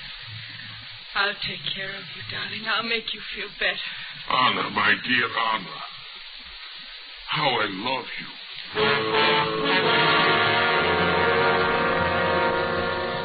He was back. One doesn't reason. One does not reason in the midst of a nightmare. Yet terror can wake the mind to a clairvoyance, an understanding beyond thought. I stood motionless, silent, listening. The light was turned out. I heard her laugh. Laugh like a child in the dark. And this sound killed me. Yes, one is dead forever when happiness is torn from the heart. I wanted to rush into the room. I wanted to shout, Anna, Anna, don't touch him. He's Rico. But instead, I slipped quickly from the house. I walked in the cold streets. My thoughts returned. I had acted out of one clear impulse. Through the terror and agony of those moments when I heard him take her in his arms, there had remained the certainty above everything else. I must save her. And I knew I had acted wisely. Had I rushed into the room, had I made a noise, she would have died. She would have known in that moment, as I knew listening to him, that he had been there before. That he had been there before. That he had crept through our defenses as our shadow creeps, and we had not known. I thought of them together as I walked, and then I thought again that I had only to rush back to speak her name. Yes, and destroy her. Destroy her. I kept on walking. And as I walked, I began to understand him. Yes, I was dealing with a monster. He would manage to leave her. And he must have done so often before, a few moments before I was due to return from the cabaret. And if I sensed something was wrong, he would rely on my love for her to keep the sense a secret. He knew me well. He understood I would allow my heart to be eaten away with grief. And I would not make a sign lest I destroy her whom I love more than myself. It was I who must be careful, not he. Yes, he knew me. He gambled on me. I determined to kill him the first moment I saw him. And I began to think of his superhuman strength, that he might kill me, even as he had first intended, and that he would go on living with her as Barastro. She would never know I was dead. She would continue to love me in his arms, to press her kisses upon my murderer. And this was the thought that contained in it, the fullest measure of horror. The thought of that moment when she would see him, and not me. You understand the grief? The grief of that night. Yes, it is fortunate I cannot remember it all. I returned home. At the time Rico wanted me to. I wasn't careful about my coming. I trusted him. Do you understand? I trusted him that out of his evil he would spare her, as I spared her out of love. I entered the bedroom, opened the door and walked in. She was alone.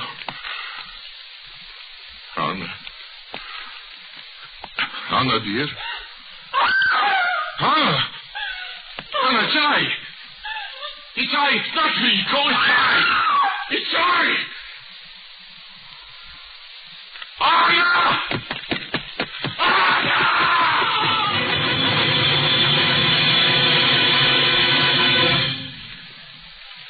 This is my memory of Anna. My memory. She seized her face with her hands as if she were tearing something. Yes, the darkness. As I rushed to her, she fell. She did not speak again. In the morning, she died.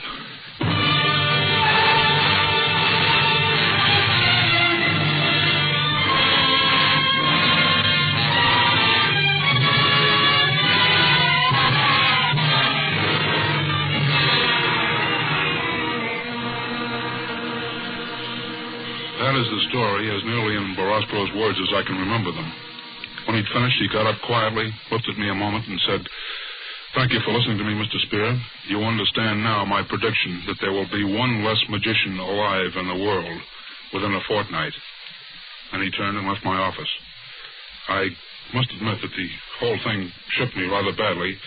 I'd spent the whole week wondering if something might happen, something I couldn't predict. This morning, I think perhaps it came. At least, while I was reading through the theatrical weekly Variety, and my eye caught a notice, you probably saw it too, of a magician who had been killed in Mexico City. The account said that two magicians had been together in an automobile accident. While driving through the rail yard district, their car stalled on a track and had been demolished by an oncoming train. One of the magicians, unidentifiable, had been cut to pieces. The other, miraculously, escaped with his life, although his features were so horribly disfigured that plastic surgery will have to create a new face for him. The survivor identified himself as the Marvelous Barastro.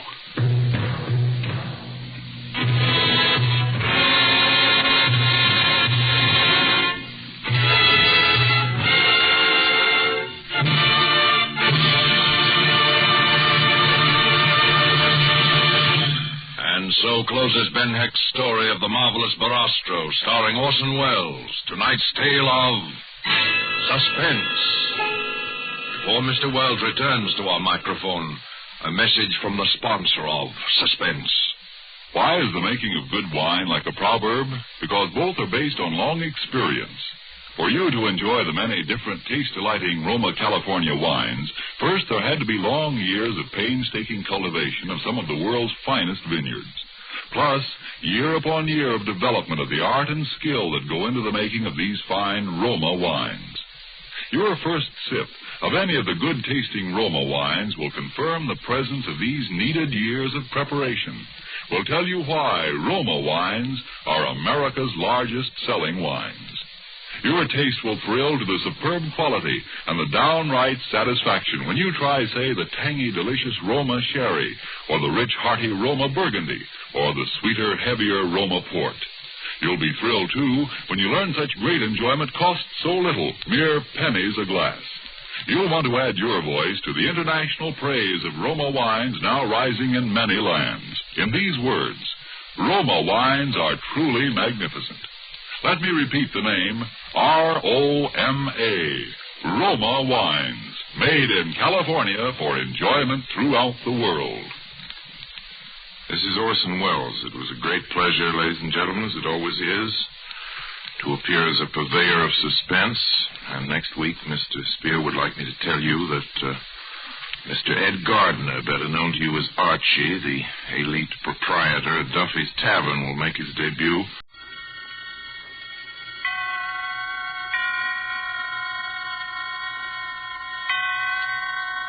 Roma Wines present Suspense.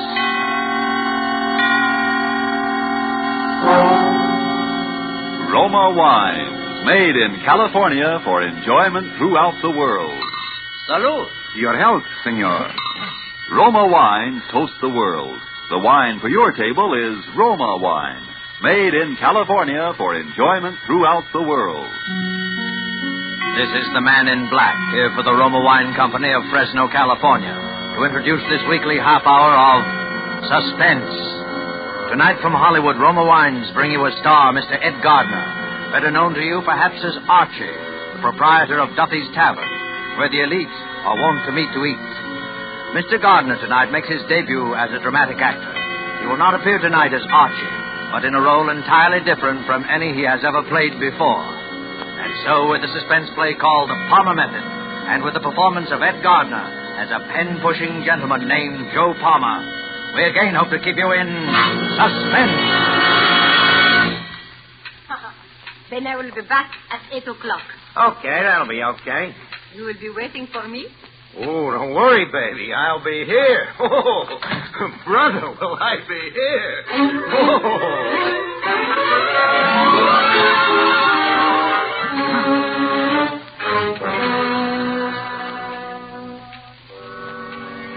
Dear friend Harry, I'm sitting here the last 10 minutes knocking myself out laughing and wishing for somebody to tell it to. And then I get to thinking of you, so I'm hereby going to write you the whole story. Harry, you got to admit that yours truly is one smart guy, because in about an hour, they're going to bring me so much dough they got to bring it in a suitcase. No kidding. Of course, it's this Spanish moolah, but even in the United States, it comes to about 10 grand. But I think I'd better start from the beginning so that you can get the whole play. And if you don't say that your old pal is one smart guy, I am a monkey's uncle, which I'm strictly not. Anyways, it all begins about 4 months ago in New York when I'm on a lam and I'm expecting that heavy hand to fall on my shoulders any minute. And I'm trying to think of something to do about it.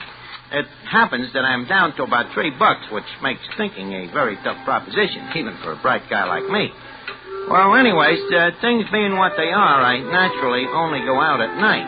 So one night I'm walking through the park in Union Square, but I'm still thinking, not getting very far. Election X3 here. FBI trail in. My land and swamped in 46 states. Election X3. Paper, mister? Huh? Want a paper? Latest election report. What election? Are you kidding? The election for president. Roosevelt and Landon. Here, get a paper and wise up. For a punk kid like you, I should get all excited every time they have an election? It wouldn't strain your mind none. They only happen once every 4 years. Don't be such a wise kid. You want a paper or don't you? Sure. Give me one. Here, keep the change. Oh, gee, thanks. And leave that be a lesson to you, not to get wise with guys that might do you some good someday. Well, thanks anyway. Extra, FBI violin. Now, what am I going to do with this thing? We are calling for volunteers to help the heroic Spanish people in their fight against fascism. If the fascism of Hitler and Mussolini is allowed to triumph in Spain, it'll overrun all Europe. And once democracy is crushed in Europe, it won't be long before democracy is attacked here in the United States. Yeah. What's that guy all wound up about? He's asking for volunteers for the Spanish Loyalist Army. Who they fighting? What's the matter? Didn't you read the papers? They're fighting a fascist revolt. Listen, I got a paper here. You'd think I'm illiterate. I just get kind of mixed up sometimes. Yeah, they put out a lot of propaganda to confuse you, but with Hitler and Mussolini on Franco's side, anybody can see what the score is now. Oh, sure. Anybody. Look at that. Fascist bomb Madrid. I just wish sometimes I didn't have a wife and kids. I'd go over there and give me a couple of licks at those guys. Over to Spain, huh? Yeah. They send you over there, buy you a ticket and all like that? Sure, they pay for your transportation. They raise quite a lot of money for that. You don't know where you sign up for this army, do you? Yeah, you sign you up right there. Hey, do you want to go? Could be. Yeah, why not? Why not?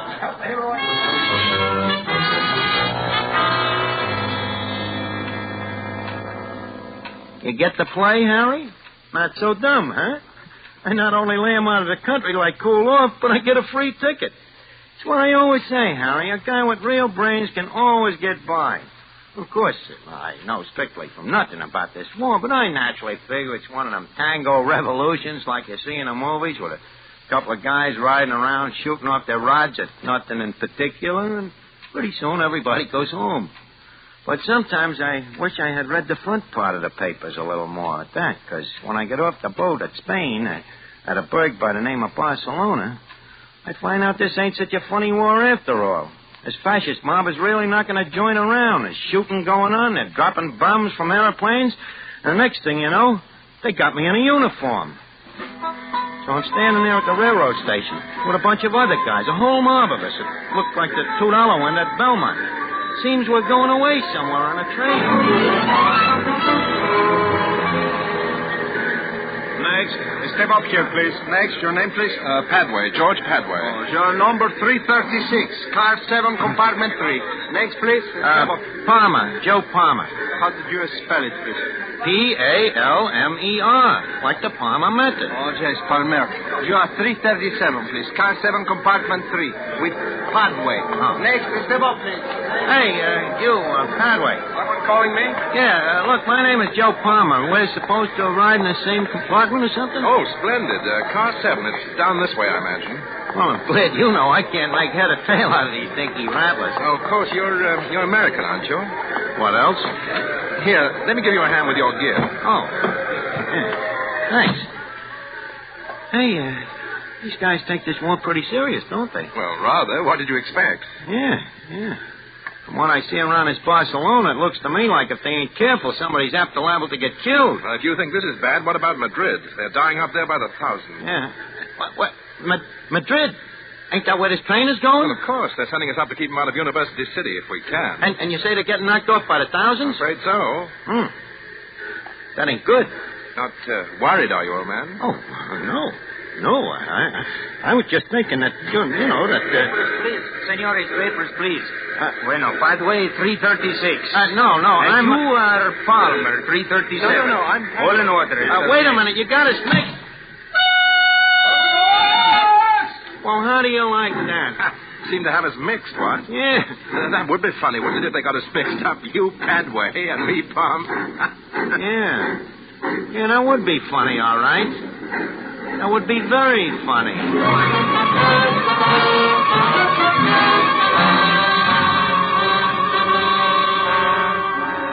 Tonight for Suspense, Roma Wines bring you as star radio's famous Archie, Ed Gardner, whom you have heard in the prologue to The Palmer Method by Ernest Martin and Robert L. Richards. Tonight's adventure in Suspense.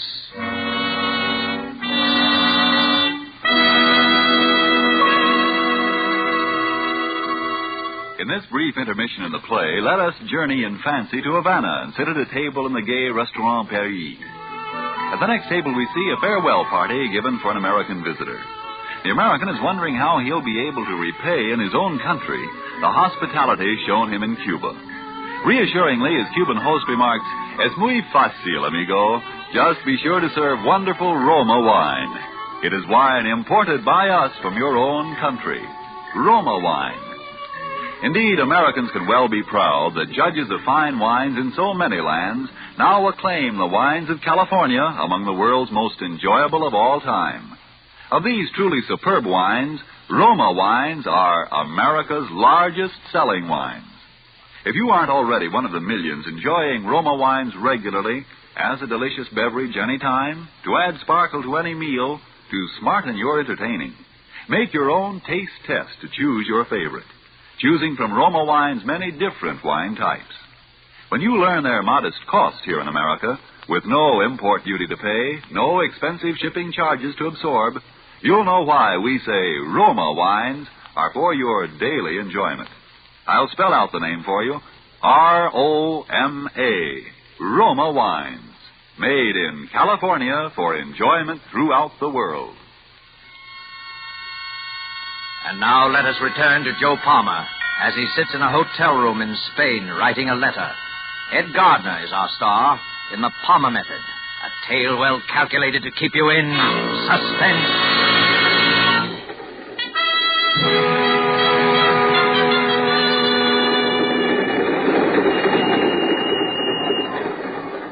Well, Harry, there I was, on a train heading straight for Madrid, where they're knocking off guys every 5 minutes, which is naturally a little upsetting to a sensitive person like myself.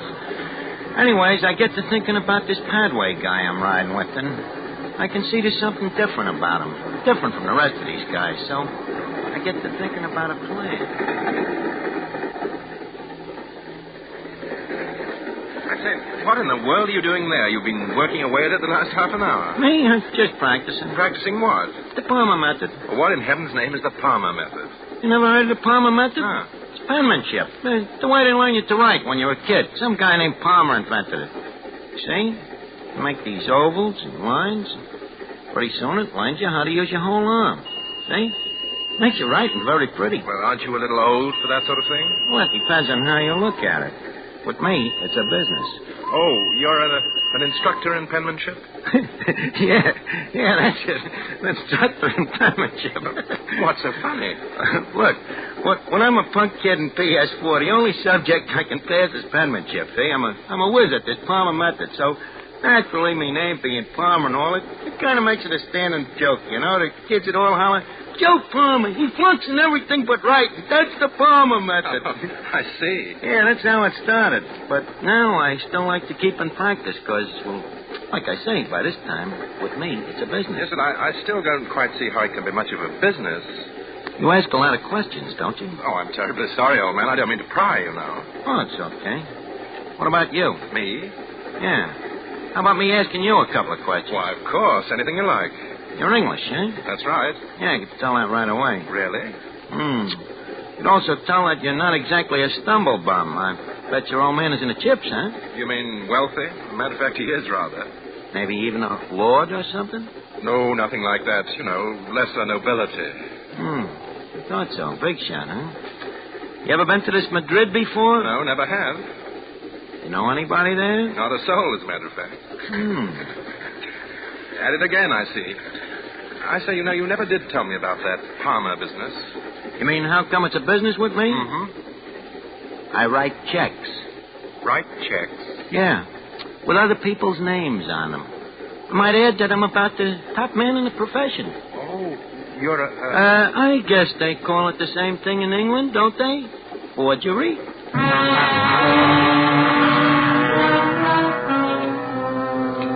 Yeah, I told him. So what? He don't know nobody in this Madrid. And I figure he ain't going to say much about me anyway, because I got me plans all laid out now. Although I still don't know quite how I'm going to do it. But then I get one of them breaks, Harry. Even a smart guy needs sometime. By this time it's night, and we're rattling along with the lights out, blacker than the inside of a nickel cigar, and I wait to see if maybe Padway will go to sleep or something. Next thing I know, I must have dozed off myself. You dropped something, Palmer? No, I thought you did. No. Well, hello. We must be getting into Madrid. Madrid? Sure enough, pulling into the station now. Oh, that's great. That's fine. I say, old boy, you look a bit peaked. Anything wrong? Oh, no. I'm fine. Hey, what was that? It's a bomb, most likely. A bomb? That's it, all right. Bombing the city, I suppose. Hey, they ain't gonna bomb us, are they? By Jove, I think they are.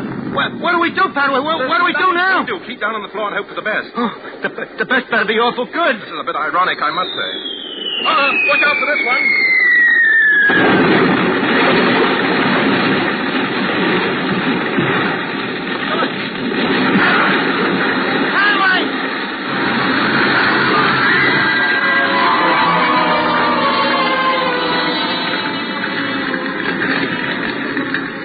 Honest, Harry, what happens to that train should happen to Sing Sing prison.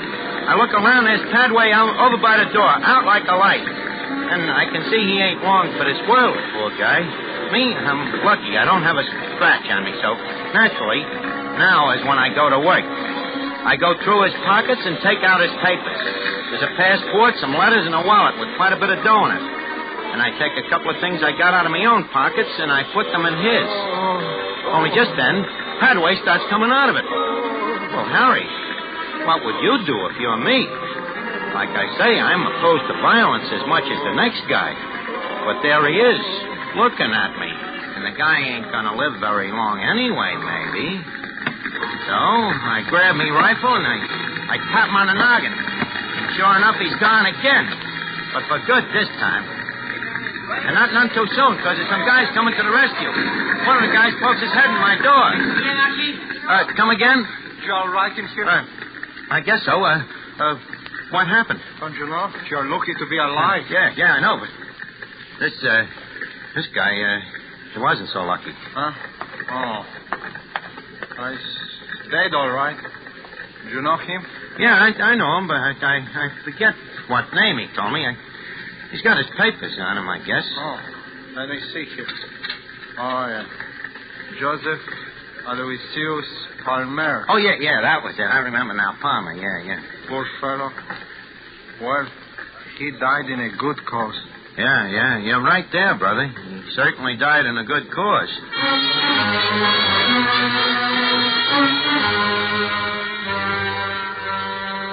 You get it, Harry? Joe Palmer, who's wanted by the New York cops, is dead, and George Padway, the big shot Englishman, is me.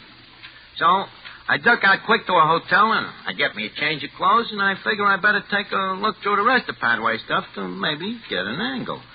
Well, I find this letter on him from some guy named E. Valenkos. The letter says Valenko looks forward to meeting Padway and names a time and a place. Now, anybody else, Harry, this letter might have threw for a loss, but not me. Because I know Valenkos has never seen Padway. The letter practically says that, and Padway has told me he don't know nobody in Madrid. You catch on? And I figure this Valenkos is probably just a guy to get me out of this army. So what do? I simply take me pen in hand and I write a letter. Nice and neat. In George Padway's handwriting. Dear Valenkos, I says, I will likewise look forward to meeting you at the time and place you say. Signed, George Padway. Well, the next night I go out to keep the date. No fooling, Harry. This Madrid is really in tough shape since this fascist outfit has been given it the business. The people are all poor and hungry, especially the women and kids, so naturally I feel pretty sorry for them as I brush them off and walk into this night spot. Well, I take a corner table and I tell the waiter I'm expecting a Mr. Valenkos. Well, I'm sitting there practicing with my pen and pencil and making lines and circles, and next thing you know, I ain't alone no more. Hello. Oh. Hello, Toots. What's cooking? What are you doing? Oh, just practicing. What is it? A secret code? Yeah, that's right. The Palmer code. I like it. It's pretty. You ain't so unpretty yourself, babe.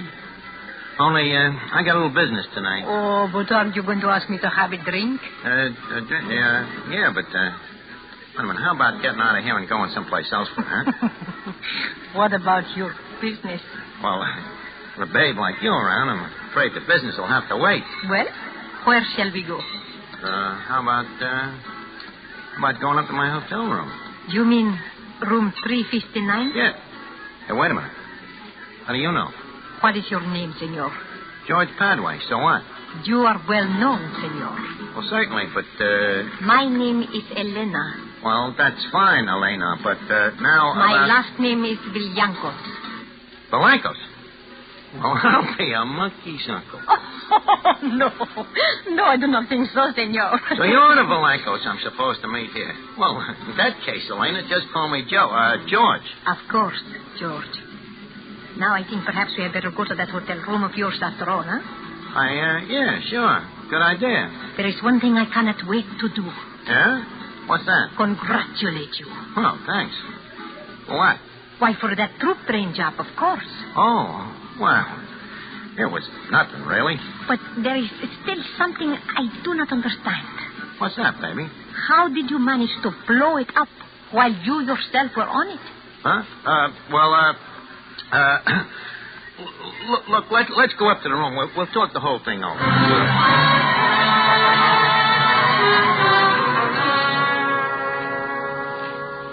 But, George, you still have not told me how you blew up the train and did not get killed yourself.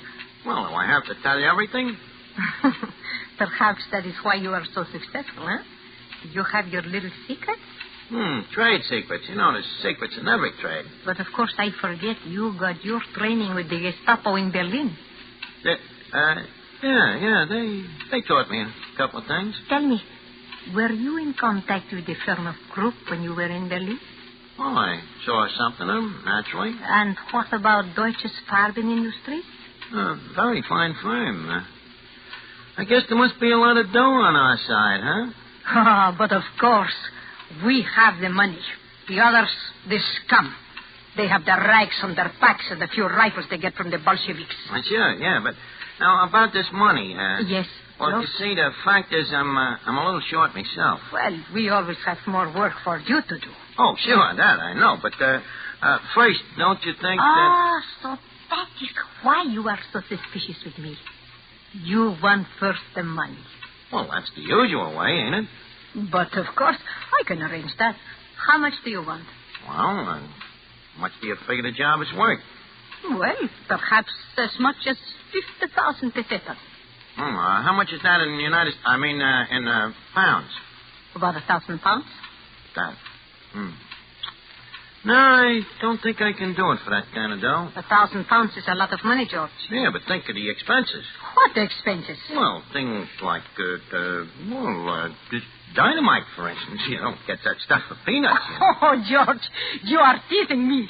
I will get you all the dynamite you want for nothing. Well, besides that, how about the element of personal risk? This racket ain't exactly the healthiest in the world, neither, you know. There you are right, George. It is a risky profession to be a fascist saboteur. That's what I'm telling you. How much do you want? Well, I don't see how I could play ball for less than 100,000 of them pesetas. Very well, we will pay it. Well, that's swell of you, Toots. How soon can I have the dough? I will have it here within an hour. Okay, it's a deal. And then maybe you and me will still have time to go on a little bender, huh? Yes, perhaps we will. And look, make it small bills, will you? They're easier to handle. Oh, it's a lot of money, but my friends and I, we will bring in a suitcase, huh? Well, that's swell. Now, one thing more, Elena. Before this next job, you might have to help me get out of the country for a little while. You know, I've got certain arrangements to make. There will be no trouble there, I can assure you. Well, that's a real tale, Elena, and I won't forget it. I know you won't, George. Oh, said there is one thing. Just a little formality, George, so I can be assured to get the money. Oh, certainly, babe. Anything you say. Will you write a little note for me so they will know I contacted you? A note? What does the note say? Oh, something like, I, Padway, have contacted Elena Villancos. We are agreed on future procedure. Yeah, why not? Why have I got to lose? Okay. Yeah. I have contacted Elena Vilyenko, and we are agreed on future procedure. Signed, George Padway. Okay? Thank you, George. Well, Elena, I think you better run along now. Then I will be back at 8 o'clock. Okay, that'll be okay. You will be waiting for me. Don't worry, baby. I'll be here. Oh, brother, will I be here.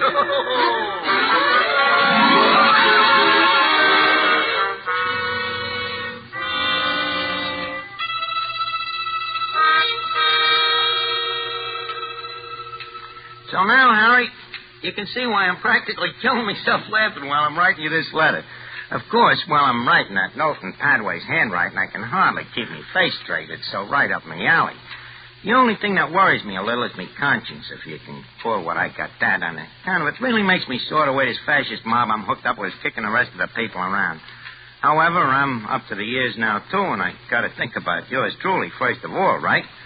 But someday, maybe when I get in the clear, I figure I'd like to get a crack at these guys myself. On account of, believe me, Harry, them fascists is really a bunch of no-good crumbs. And I guess that'll have to go for Elena, too. But now the hour's about up, and I think I hear somebody coming down the hall now. So I'll tell you the payoff on all this when I see you in little old New York. In the meantime, Harry, keep your shirt on and try not to die from envy of your old friend, Joe Palmer. Okay, babe, I'm coming. Well, right on time, huh? Yes. Senor Padway, this is Senor Martinez, Senor Quintero. Oh, hiya, fellas. Got the old suitcase, huh? Have any trouble getting the dough, babe? No trouble. Well, maybe we better open it and count it, huh? Just in case. Yes, I think we should. Go on, open it. You know, Elena, I never would have thought... Hey, wait a minute. What's that Tommy gun doing there? Where's the dough? What's the matter? Are you afraid, my fascist friend? Fascist? Well, what about you, ain't you? Not quite. I am an agent of the Republic of Spain, Senor Padway. We have been waiting a long time to trap you, my friend. But now we bring you your reward. Elena, wait a minute. Tell that guy to put that gun away. You gotta let me explain. Look, I ain't no fascist. Me name ain't even Padway. It ain't even Padway. It's Joe Palmer. I'm an American. I come over here to fight for your side. I'm telling you, Elena, you can find out from your friends in New York. I'm the guy that even killed Padway. Who wrote the letter to me? Who wrote the note for me tonight in the handwriting that we even compared with our other correspondence with Padway, just to make sure? Well, I did, sure, but that's me racket. Handwriting, forgery. I'm telling you, I'm Joe Palmer. Can you prove it? Well, sure, I can... Yeah. Guess maybe I can't, huh? The handwriting. Yeah. It's like I said to Padway. I'm the best in the business. Funny now, ain't it? We are wasting time. Okay. Suppose there's no use of talking. I suppose I've been a heel and I outsmarted myself. But I was really kind of on a level in my own way towards the end. But what's the difference? Anyway, I want you to know for your own information that the guy you're bumping off is Joe Palmer of the International Brigade. Palmer, like the Palmer... Juan Martinez.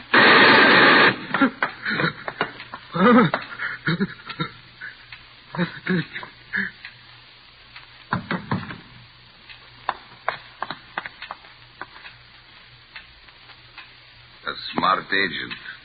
One must say that for him. Yes. He was very, very smart.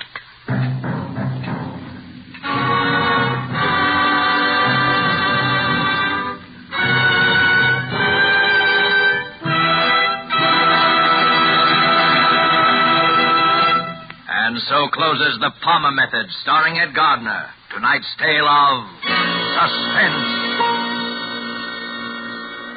Before Mr. Gardner returns to our microphone, let me give you a suggestion you will find can add to the success of your next dinner party at home. At one end of the dining table, place a bottle of Roma Wine's hearty, full-bodied Burgundy. At the other table end, place a bottle of Roma Wine's delicately delicious Sauterne. And then, let each of your guests select the Roma wine to his liking. You will know that whatever the individual choice of a guest, both of these Roma California wines will delight by their superb quality. The quality that has made Roma wines America's largest selling wines. In Roma, you have the old-world art of winemaking, plus the extra care, constant tasting and testing, which modern knowledge adds. While the superb quality of these good Roma wines will win your full accord with the judgment of wine experts of many lands that Roma wines are truly magnificent. Let me repeat the name. R-O-M-A. Roma wines. Made in California for enjoyment throughout the world. Well, this is Ed Gardner, alias Archie speaking. It's been a great pleasure to appear on Suspense, and it's one of my favorite programs. This acting serious, of course, is a new kind of a racket with me, especially pretending to be a heel, which I ain't. As anybody can tell you, excluding Duffy, of course. He'd be more than perturbed to tell you that the other way. Well, anyways, next week I know you all want to be listening to Suspense when the star will be Gene Kelly. Thank you. Suspense is produced and directed by William Spear. Don't forget, then, next Monday for Gene Kelly in Suspense. Presented by Roma Wines. R-O-M-A. Made in California for enjoyment throughout the world. This is CBS, the Columbia Broadcasting System.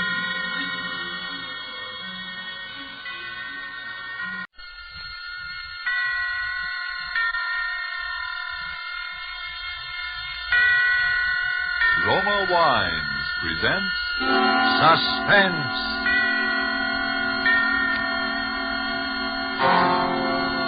Roma Wines, made in California for enjoyment throughout the world. Salud. Your health, senor. Roma Wines toast the world. The wine for your table is Roma Wine, made in California for enjoyment throughout the world. This is the Man in Black, here for the Roma Wine Company of Fresno, California, to introduce this weekly half hour of Suspense. Tonight from Hollywood, Roma Wines bring you as star Mr. Gene Kelly in a suspense play that tells of fear and suspicion and dangerous adventure on the long highway from California to New York. And so, with Death Went Along for the Ride, and with the performance of Gene Kelly as a man named George Javery, we again hope to keep you in suspense.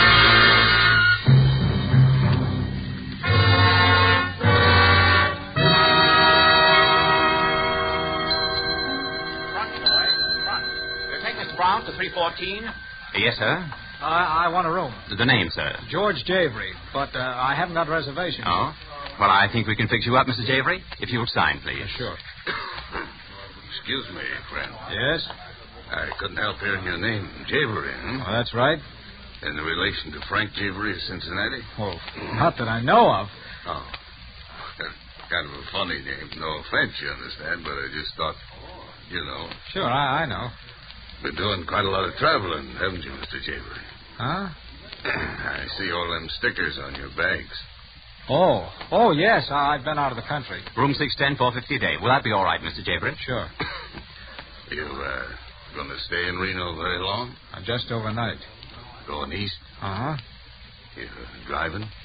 Yeah. Say, what do you want to know? Thought I'd tip you off to a good place to eat, see?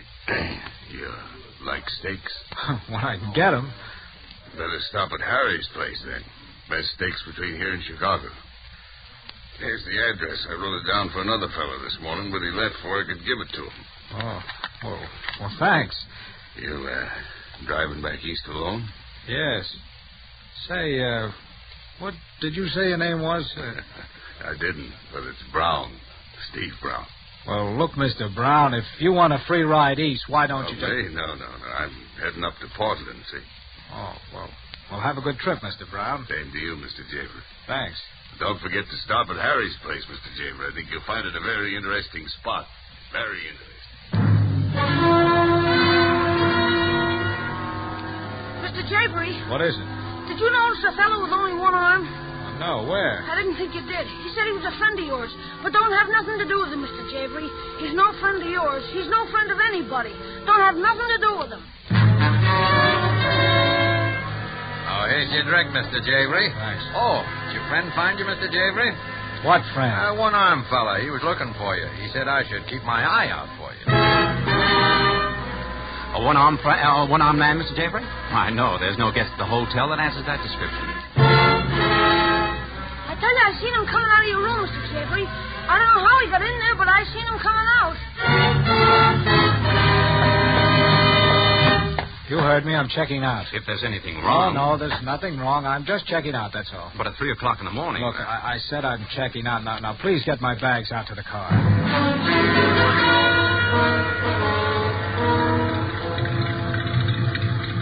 Just put them in the back of the car. Yes, sir. Now, look, kid, for the last time, do you know? I don't know nothing, Mr. Jeffrey. Honest, I don't know nothing. Okay, here. Gee, look, here he comes now. Hey, wait a minute. Thanks, Mr. Jeffrey. You, going east, mister? Oh, it's you, huh? Say, what's the big idea? What big idea? Now, listen to me, my one-armed friend. I can't help having one arm, mister. All right. But what's the idea of following me around? You've been following me ever since I got here. Oh, but I'm sorry about that, mister. So am I. Now, what about it? Well, you see, I'm kind of down on my luck, so I'm hitchhiking. I got to get east, and I heard you were going east, so... You are going east, ain't you, mister? Well, yes. Yes, I am. Do you mind if I come along with Pete? Oh, all right, hop in.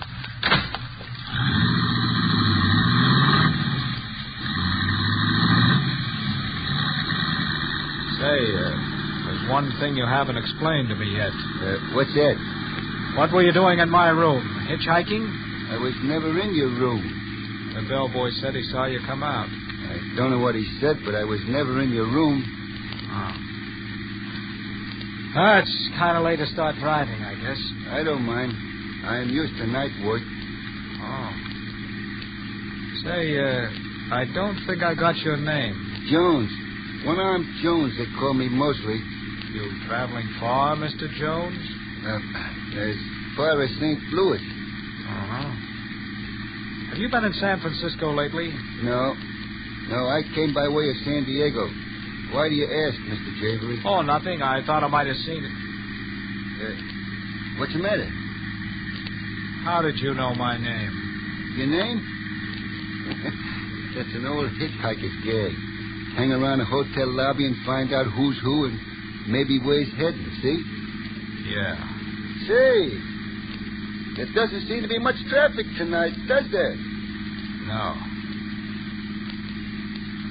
Are you looking for something? Oh, just reaching for a cigar. Get your hand out of your pocket. I was... Get it out, I said. You don't have to pull a gun on me. No? All right, Mr. Jones. Come on, let's have it. What's your game? Game? Yeah, your game. Come on, spill it. I don't get it. Neither do I. I suppose you haven't been tailing me ever since I checked into that hotel. Well, I explained about the hitchhiker. Get out. Out of the car? You heard me. Okay. But, Mr. Jeffrey... What? Don't be too surprised if you see me again sometime. Good night, Mr. Jeffrey.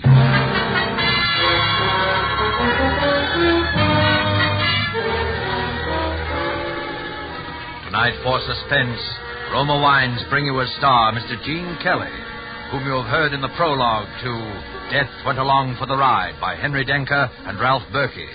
Tonight's adventure in Suspense.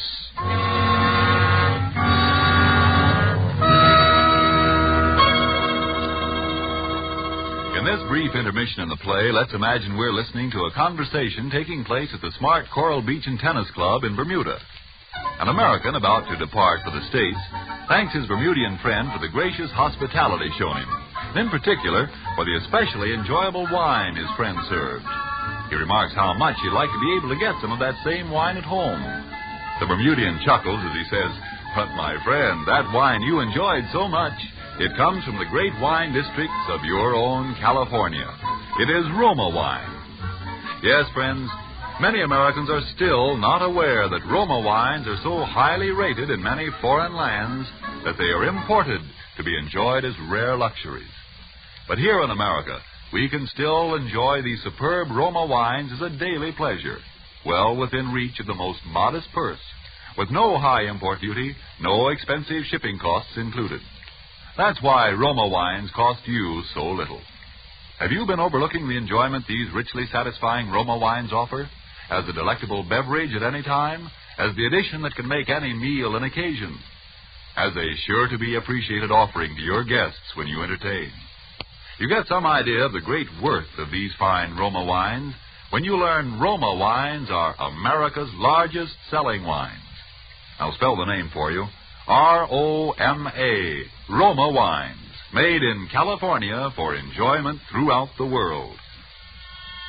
And now it is with pleasure that we bring back to our soundstage our star, Gene Kelly, as George Javery, in Death Went Along for the Ride, a tale well calculated to keep you in suspense.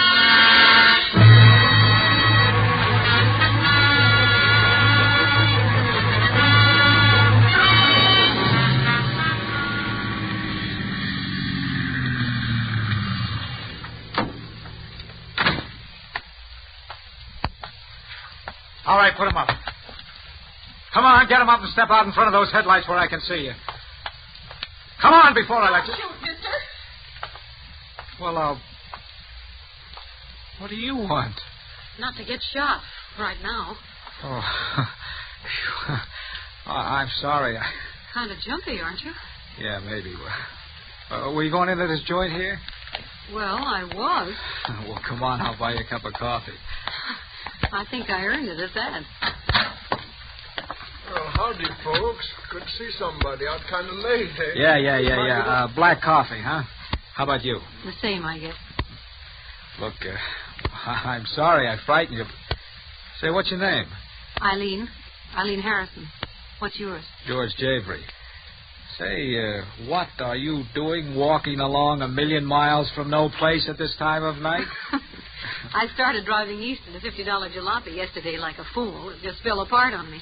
I was coming in here to phone or something. Oh, how far east you going?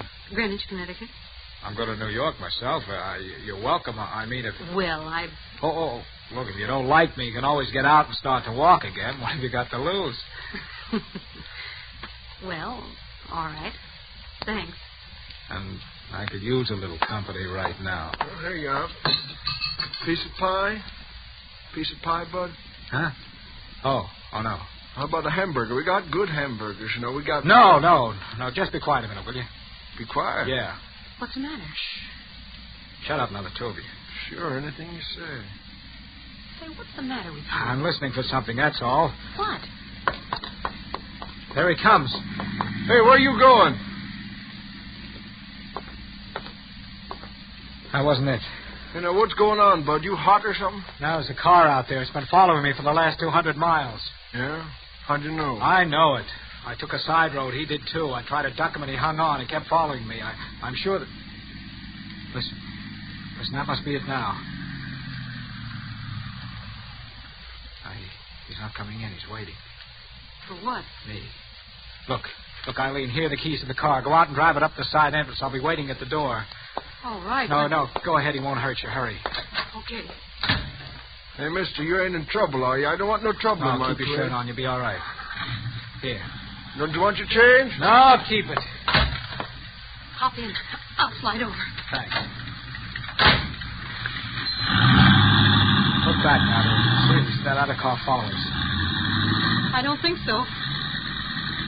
Say, look, pal, I don't want to be nosy, but... Eileen, I wouldn't kid you. I don't know what it is. Is anyone following us? No, I don't think so. Uh-oh. Lights.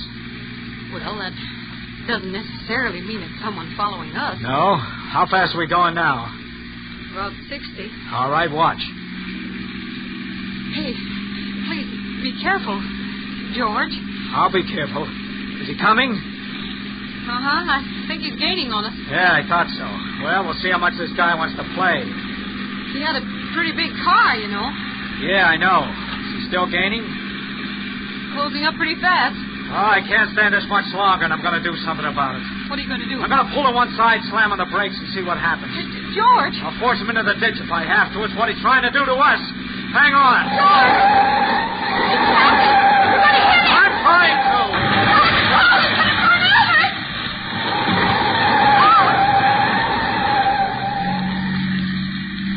Come on, let's get out of here. He must have been killed. Yeah. Did you see him as we hit? You notice anything about him? Not much. Well, I did. He was a man with only one arm.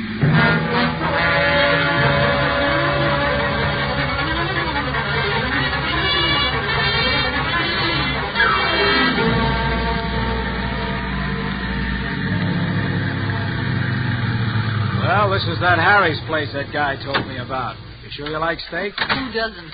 Well, this is the place for you, then. Finest steaks this side of Chicago, they tell me. Come on.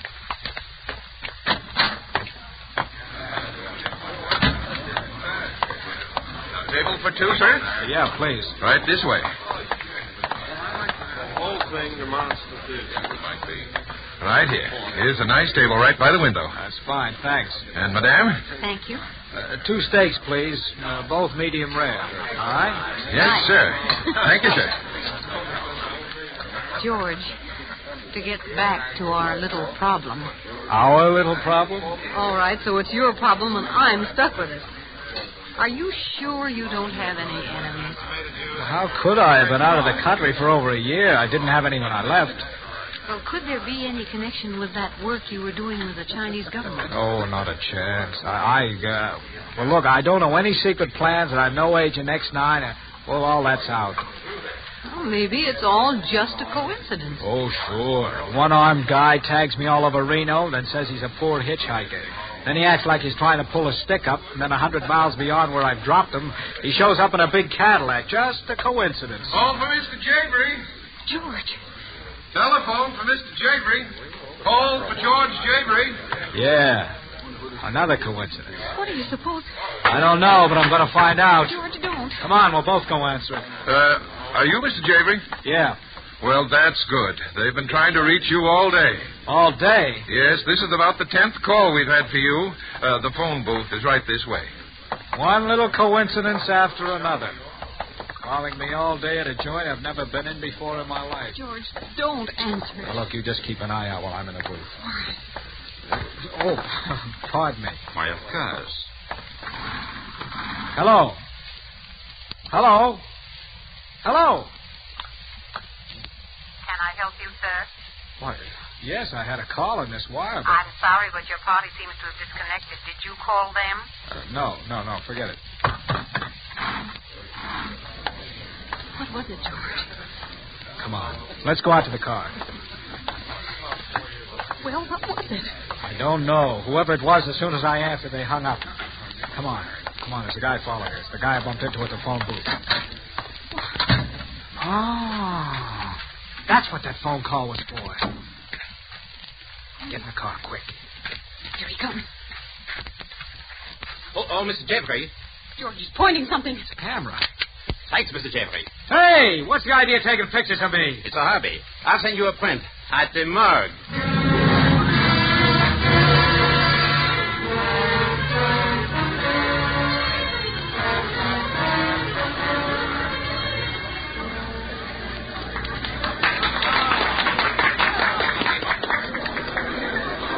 George, have fun. This is one of the really bright spots of old Chicago. Yeah, a little too bright. Ladies and gentlemen. Ladies and gentlemen, we present direct from 10 weeks run in New York, the world-famed sharpshooter, Professor Glittenheimer. This is going to be all right, George. He's good. I saw his act in Hollywood. He's quite a comedian. Well, that's swell. A little comedy would come in handy now. Oh, George, you promised me. Come on, relax. Okay. He shoots with the light bulbs, and whether he hits them or not, they always break. And now, ladies and gentlemen, blindfolded. He didn't even aim at it. Sure, that's the point. Later he's going to shoot straight up, and the bulbs in the back of him will break. And now over my shoulder, the left shoulder. No, the right shoulder. That's harder yet. It's funny, isn't it? George, your glass, it's shattered. Come on, Eileen, we're leaving. Please, ladies and gentlemen, please. The performance will continue. Please. Oh, please, wait, sir. Don't leave. I'm terribly sorry. Won't you stay and finish your dinner? Please, sir, our apologies. A most regrettable accident. Yeah? Only it wasn't. Wasn't? Wasn't an accident. That comic up there shoots blank cartridges. Well, of course, but... Yes, and what broke my glass was a bullet. And it didn't come from the stage.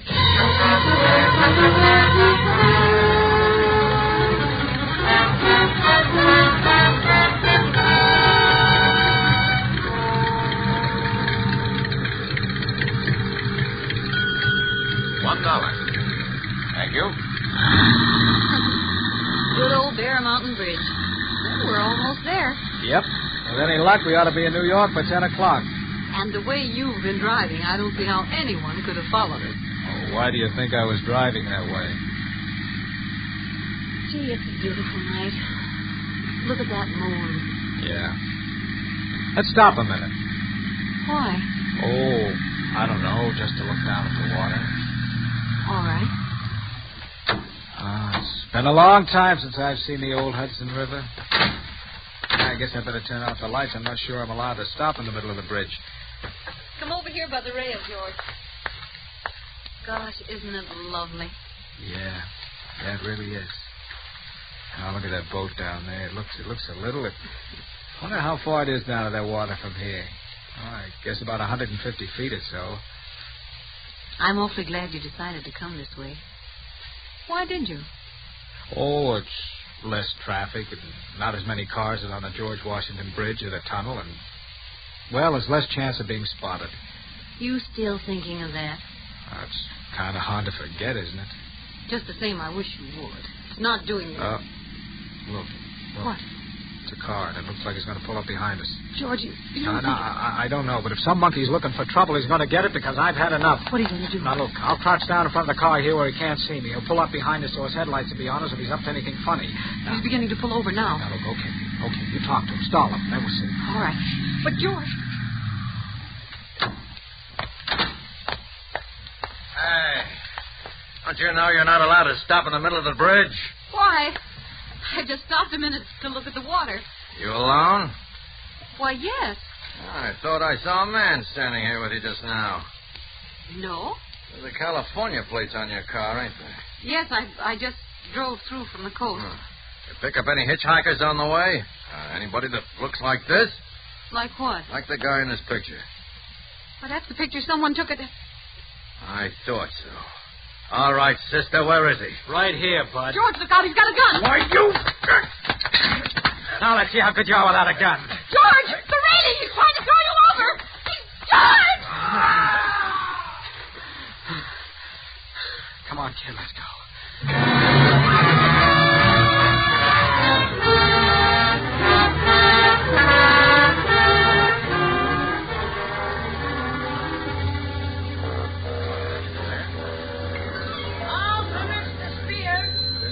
Well, we made it. Home at last. Home? This is the Bancroft Hotel. The only home I ever had in New York. Boy, take these bags. Now, sir, if you leave the key, I'll have your car garaged for you. Yeah, sure. Here you are. Thank you. George, I could go home, you know. What? Travel out to Connecticut this time of night? It isn't that far. Come on, you get a good night's rest right here. Then you can catch an early train in the morning. Well, all right. Yes, sir. You'll wish a room then, sir? 2 rooms, please. Yes, sir. Will you sign here, please? Mm-hmm. Thank you, Mr. Mr. George Javery. What about it? Nothing, sir. Only we have your reservations. Reservation? But I... Oh, I get it. Another coincidence. Sir? Skip it. George. Eileen, look, maybe you're right. You better go on home. George, you're coming home with me. I'm sorry, Eileen, but this is journey's end, and I'm going to see it through. Well, then, so am I. Eileen. Please, George. Okay, come on. Well, what do you know? What? Our friend sitting over there by that post. The man who took the picture. Yeah. Last act coming up. Oh, clerk. Yes, sir? What room do I have? 706, sir. That's fine. The lady? Yes, sir. Room 614 for her. Front boy. This way, Mr. Javery.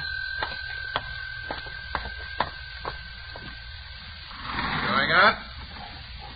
6, please. George, shouldn't you call the police or something? Tell them what? Oh, I don't know. Now, look, honey, you get a good night's sleep, I'll be okay. I mean, after all, this is New York. 6 out. Good night, darling. Good night.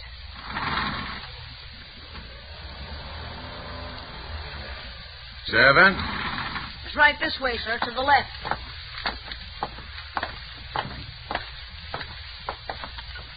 Here we are, sir. Just put the bags over there, son. Will that be all, sir? Yeah, here you are. Thank you, sir.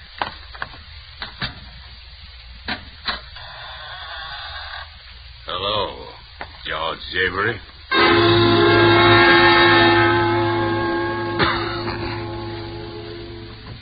Took you longer than I expected. Brown, the man I met in Reno. What are you doing here? Waiting for you. And the name ain't Brown, that's Javery. Javery? Yeah, George Javery. Javery, I can't thank you enough for what you've done for me. What I've done for you? Sure. You've been a great help. All right, let's have it. Look, Javery, you've come to the end of the road. But I think you're entitled to know why. You don't know me, do you? I'm Bill Malone. Oh, Scarface Malone. Yeah, only I don't have scars anymore, see? That's the point. Took me 2 years and a lot of pain to get a new face. And I didn't get it just to look good in the coffin. Know what I mean? No, I'm afraid I don't. After a guy in my business has been away for a year or two, he's not always welcome back, see? And he generally finds out about it with a bullet in the back. That's why you struck me as a good idea. Oh, I did I? Yeah.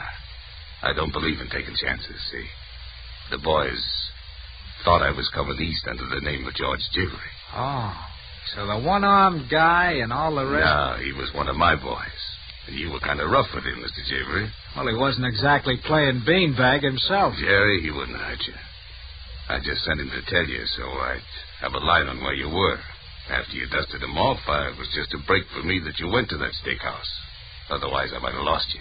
You're a candid cameraman, too, I suppose. Yeah. After I lost Jerry, I figured I wouldn't take any chances. Send a picture around to the boys. Like the guy that took a pot at you in Chicago. And the guy you tossed over the bridge. The boys that were out to get me, see? Only they didn't know all the time it was you.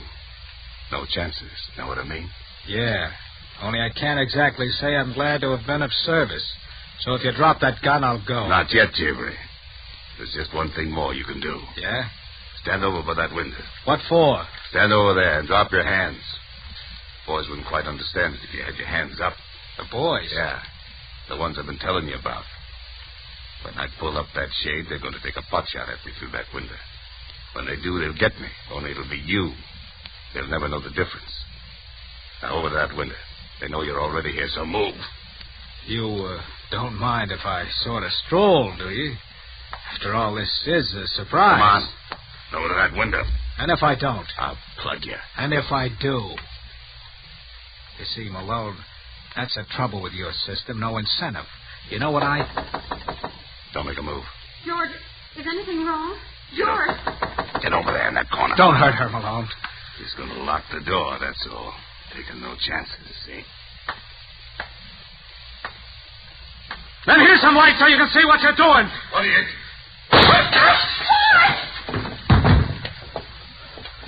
George! Oh, George! Oh, it's all right, Arlene. It's all right, darling. Oh. Well, there lies our nemesis. The late Mr. Scarface Malone. Otherwise known as the guy who never took chances. But he's dead. Yeah, smart guy. But he made just one mistake. He forgot that the door is right in line of fire with the window. George, what are you going to do? I'm going to call the police and explain this little drama to them. After all, I think it's about time people stop taking pot shots at your future husband. Don't you?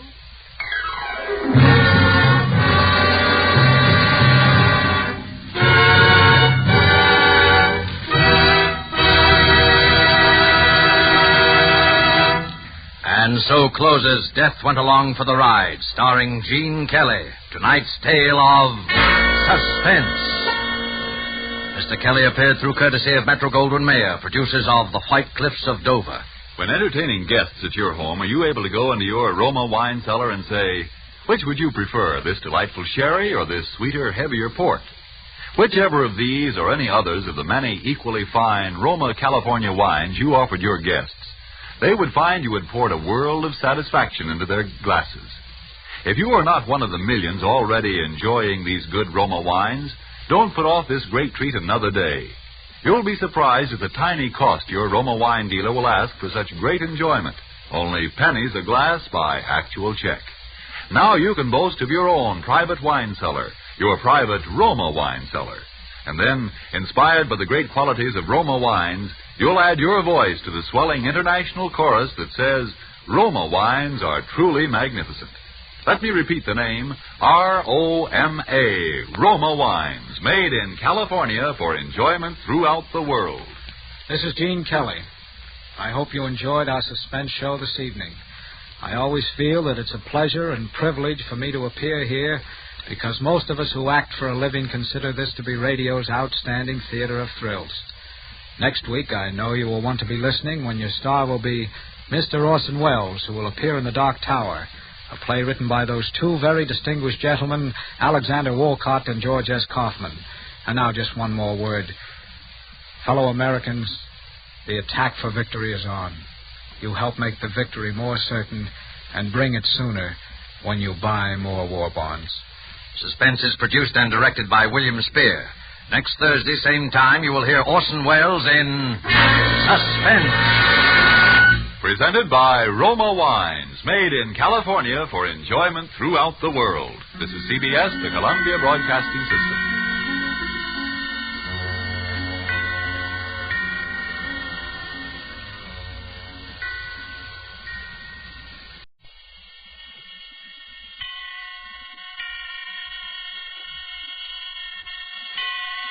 Roma Wines present Suspense.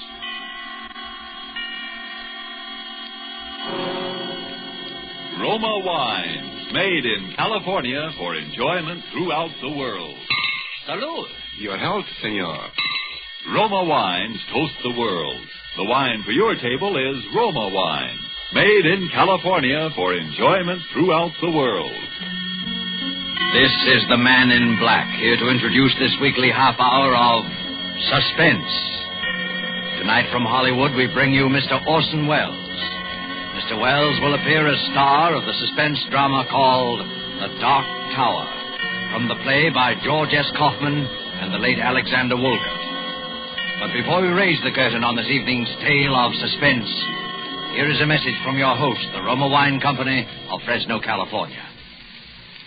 Let us picture a scene in the fashionable restaurant El Patio in Havana, Cuba. From the next table, we hear a Cuban judge of fine wines describe in glowing terms the wonderful climate and soil of our own California.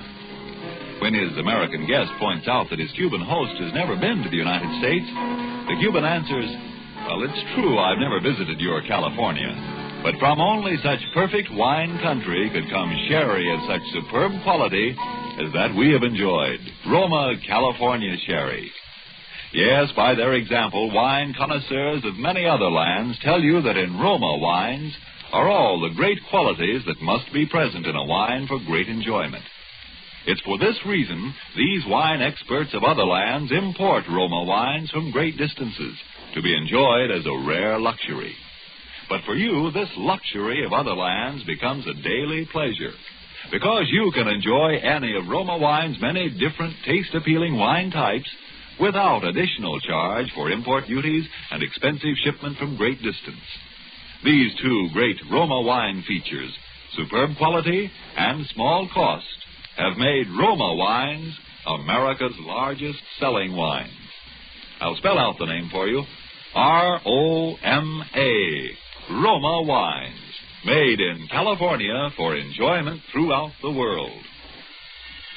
And now with The Dark Tower, and with the performance of our star, Orson Welles, as that noted actor, Damon Wellington, scion of the celebrated royal family of stage and screen, we again hope to keep you in suspense.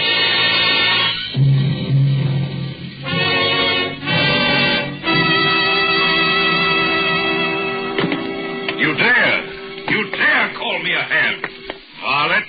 will prove to the world there are no brains within that thick Teutonic skull. I'll cleave it open like an overripe melon. Who thus profanes the rehearsal of my lines. Enter, if thou art man of woman born. I fear thee not. Hello, Damon. Man Weston, you old son of a gun. I heard you were back from the coast. What news on the Rialto from that cesspool of the arts known as Hollywood? Have they turned my picture to the wall at the Brown Derby yet?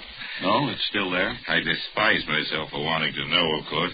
It's marvelous to have you back, Ben, old boy. Seen Jessica yet? Yes, I've seen her. Isn't she looking fine? Feeling better than she has for years, I think. You got a great thing in this play, Ben. Changed quite a bit from the original, of course, sort of a satire on the family. Perhaps it might be more dignified to say that the family is a satire on the play. Yes, I heard about it. For instance, those lines you heard me declaiming as you ended actually happened to me once. You know, that German, what's-his-name, who directed Macbeth, he called me a ham. And I chased him out of the theater, and for 4 city blocks, in full costume, with a 2-edged sword. Damon. There's a little thing I like in the second act, too. Jessica asked me why I don't stop drinking, and I say, what? Would you have me subsist entirely on food and reach the gargantuan proportions of an Orson Welles?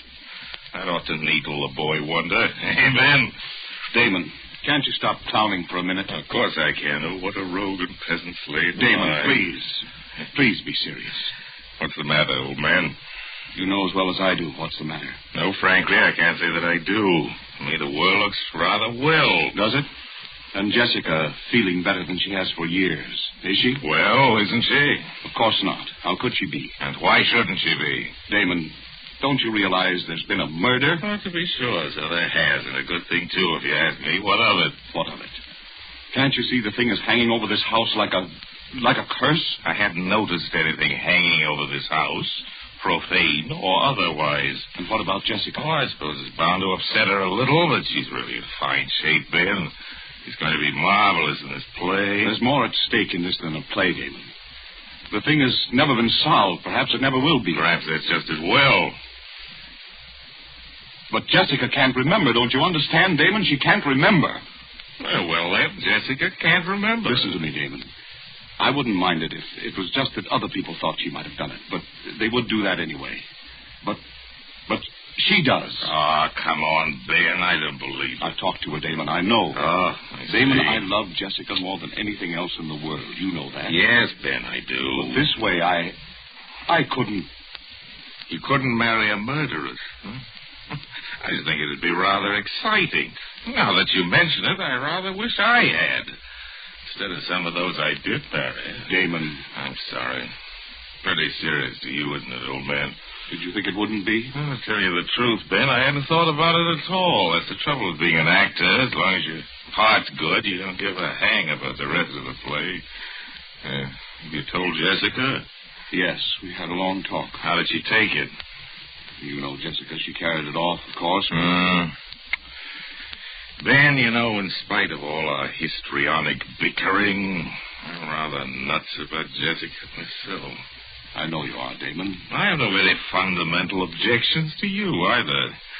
I would describe you, my dear Benjamin, as adequate. Thanks. So I think perhaps you and I better have a nice, long, heart-to-heart talk. What good will talking do? I think if you'll do the listening and let me do the talking, you'll see. Lend me your ears. I will a tale unfold.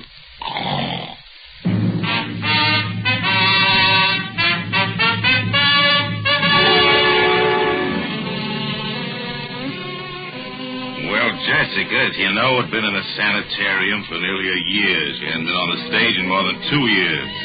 The Dark Tower was to be her first attempt to work again. All that time. I know it isn't the greatest play in the world, but it has a surefire box office appeal. Jessica needed that to get her confidence back. Well, we were just polishing up a few last-minute changes here at the house. David Torrance, the producer, you know, he was there with us. And, of course, there are the usual little differences.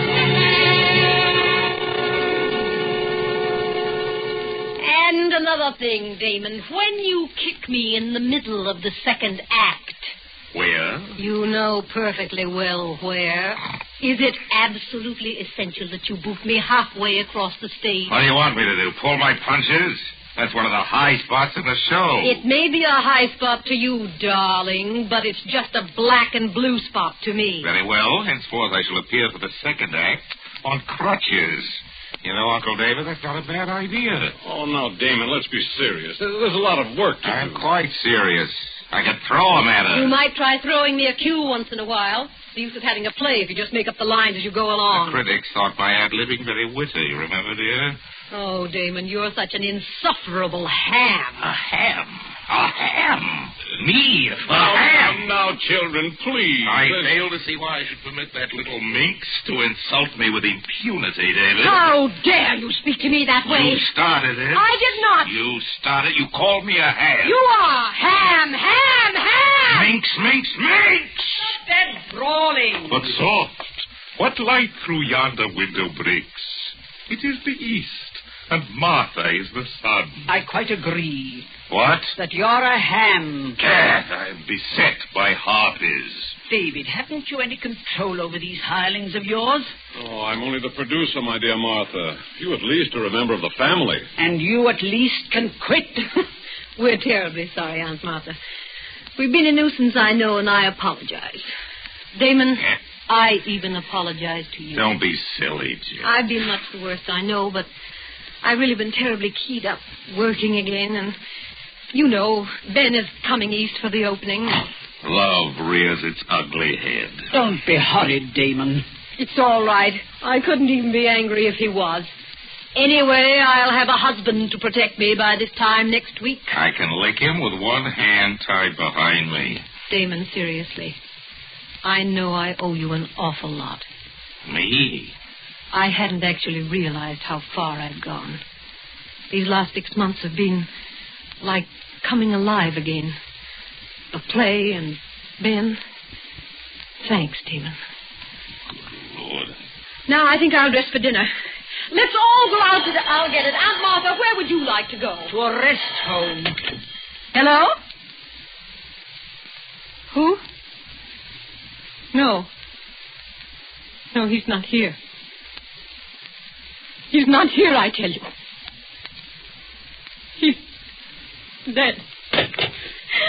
Oh, darling, what is it? It was for Stanley. For Stanley? Yes. Never mind, darling, it's all right. Just some fool who didn't know. Of course. Damon, you take David and Martha out to dinner, will you? I think I'll lie down for a little while. Oh, come on, Jess. You mustn't let a little thing like that upset you. I know, but I'm awfully tired. Please. Jessica! You'd better leave her alone for a while, Martha. Oh, I suppose so. It was for Stanley Vance, the husband, huh? Yes. He's dead, you say? You might as well tell him about it, Martha. I was always for telling about it. Well, you don't have to. I'd rather. He was the cause of her breakdown, of course. Should have been an actor. That's why Jessica married him. She married him because he forced her to marry him. Ah. He controlled that girl's mind like some sort of fiendish hypnotist. My dear Martha, I've always said that if Jessica was fool enough to marry a psychoanalyst... Damon, stop playing the heartless brother. You saw what Stanley did to her. I was in Hollywood. Perhaps that's why Damon went to Hollywood, huh? Well, what could one do? She was legally married to the man. She'd listen to no one but him. Here's what happened, David. She went to this fellow to be psychoanalyzed, and in the process, something happened. I don't know what it was, but Vance acquired a power over Jessica's mind that was utterly inhuman. He married her quite frankly to have her support him. Then he found he'd overplayed his hand and sent her into a complete mental collapse. When he found he couldn't snap her out of it, and she was no longer a source of revenue to him, he simply decamped. You say Vance is now dead? We heard the happy news about 6 months ago. Some public benefactor had shot him. I've always meant to look that fellow up. From that very day, she began to get better. From the moment she heard the news, it was as though a spell had been lifted. Now she's practically all well. You know, it's odd that someone phoning for him after all these months. Probably the sheriff just catching up. Oh, I wonder who that could be. Damon, You don't suppose... I'll go. It may be a peasant with a petition. Good evening. My dear Martha, you are positively psychic. The Honorable Stanley Vance. Thank you. I trust the shock will not be too great. One knoweth not the place nor the hour when the bridegroom cometh, does one? My luggage will be here shortly. Listen to me, Stanley Vance. Good evening, Martha. I regret to arrive so unceremoniously. I have been ill. So we have been told. We have been assured, however, that your illness was fatal. Damon, I thought Stanley. Jessica, my poor, poor darling. Stanley. Oh, but you're ill, my dear, aren't you? You're ill. You should be resting. You're tired and exhausted, aren't you? Terribly, terribly tired. Yes, I am tired. Oh, great. Terribly tired. I'll take you up to your room, darling. I take it we still have the same room, Martha. Listen to me, Stanley Vance. The poor girl, you can see how weak she is. If you think you're going to stay under this roof for a single minute, get out! Very well. Get out! Very well, if you insist on being inhospitable, Martha. You'll pack your things, Jessica. We'll go to an hotel. Yes. Yes, Stanley. Jessica. But I'm so tired. Will you help me, Stanley? Of course I will, my dear. Come along. Stanley. Yes, Martha? All right, Stanley. You win. You're asking us to avail ourselves of your hospitality, Martha. Yes, you can stay. That's very sweet of you, Martha. Isn't it, darling? Yes. Yes, Stanley. But somehow, someday, there'll be a time of reckoning for you, Stanley Vance.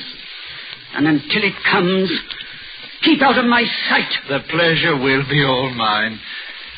Come, darling. We'll go to our room now. Yes, Stanley. Damon. Yes, my aged auntie. Damon, what are we going to do? I don't know what you're going to do, Ducky. But I'm going down to the Lambs Club and have a quadruple scotch and soda.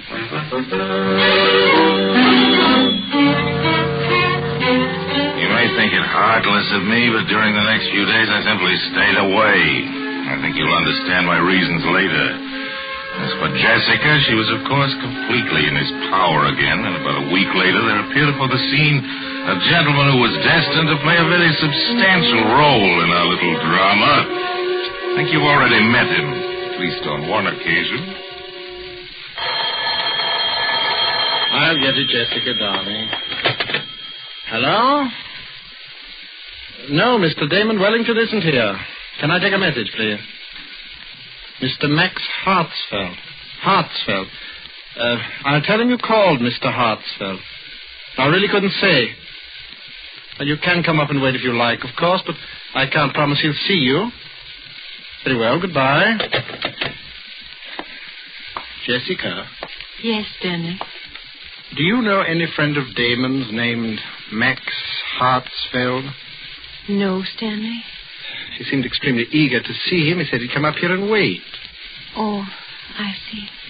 That's no matter. Tell me, darling, have you been feeling a little stronger these last few days? Yes. I think perhaps I am, Stanley. But of course you're not ready to go back on the stage again, are you, darling? No. Of course not, Stanley.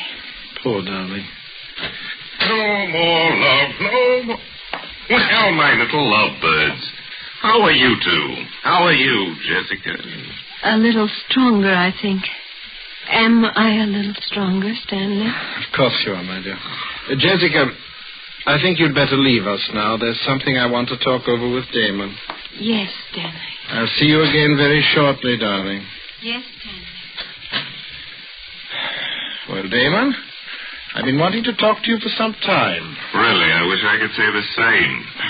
I suppose you realize, Damon, that it's out of the question for Jessica to go on in the play in her present condition. That's kind of the point, William Vance. I have a pressing engagement with a pin-up girl, and I have got to change into my zoot suit. No, seriously, Damon. I know that you somehow connect me with Jessica's condition. An odd coincidence, I do. What of it? I know it would make you and everyone very happy if Jessica could go on in the play. Aha, the light at last illuminates my addled wits, so it's a shakedown.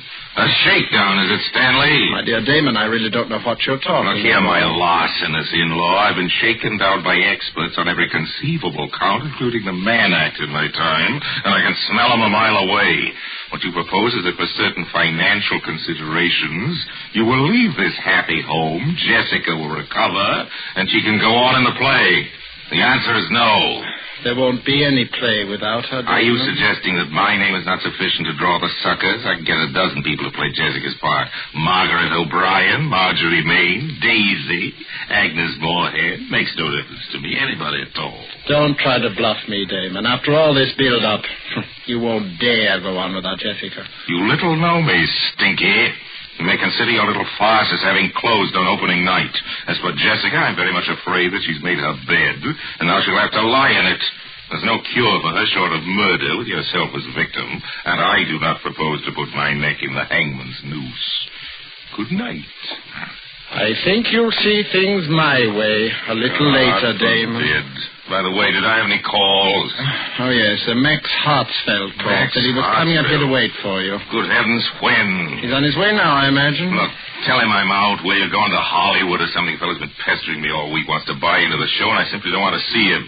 Oh, he wants to buy into the show. Yes, he does not share your lamentable lack of faith in my talent, Stanley, and he's dying to buy into the show. Does he know Jessica won't be able to appear? Of course he does, you idiots. Everybody does. Don't you read the trade papers? And now good night, repulsive. I have other fish to fry. Toodaloo, flat top. Jessica. Oh, Jessica, my dear. I'm coming, Stan. Tell me, Jessica, The Dark Tower, the play you are going to appear in with Damon, you have an interest in it, don't you? Yes. Yes, I think I do. An equal interest with Damon? With Damon, yes. How much do you suppose that interest is worth, Jessica? $100,000, I think. $100,000, huh? Yes, that was it. Have you thought about what you're going to do with it now that you can't appear in the play yourself? No, Stanley, I haven't. You see, I'm not at all sure the play will be a success without you, Jessica. I don't know, Stanley. And so it might be wise to sell your share of it before it opens. Don't you agree, Jessica? Yes. Yes, I do agree. And, Jessica, if I could find a buyer, and I think perhaps I can, it might be best if I were to handle the details for you. Don't you think? Yes, Stanley. You handle it. The fact of the matter is, there's a man coming up here this evening, a friend of Damon's, Max Hartsfeld. Do you remember I asked you about him? Yes. It won't be any trouble to you, darling. All you'll have to do is sign the necessary papers. Excuse me. Is this the residence of Mr. Damon Wellington? Mr. Hartsfeld? Yes. Oh, come in, please. Thank you. Mr. Wellington is at home? No, and we don't expect him, but he's discussed with me the reason for your visit, and I think perhaps you and I can reach a satisfactory agreement. And you are? Stanley Vance. I'm Miss Wellington's husband. This is my wife. How do you do? How do you do? I beg your sit down, please, Mr. Hartsfeld. May I have your hat and coat? Thank you. And your gloves, please. I'm sorry, it's eccentricity, perhaps. I always keep them on.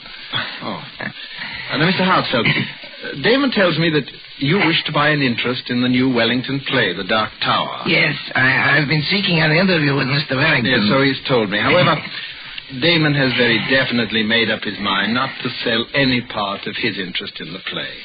You are sure of this, Mr. Vance? Oh, yes, quite sure. I had a long talk with him about it only this evening. I see. I will not conceal from you that this is a source of great disappointment to me, Mr. Vance. I have such a deep admiration for the talents of Mr. Wellington. I've ventured in a few previous theatrical enterprises. Now, at last, I hope... I quite understand your feelings, Mr. Hartsfeld, and I think that I may be able to help you. Yes? Yes. You see, Damon owns only half of the Wellington interest in the play.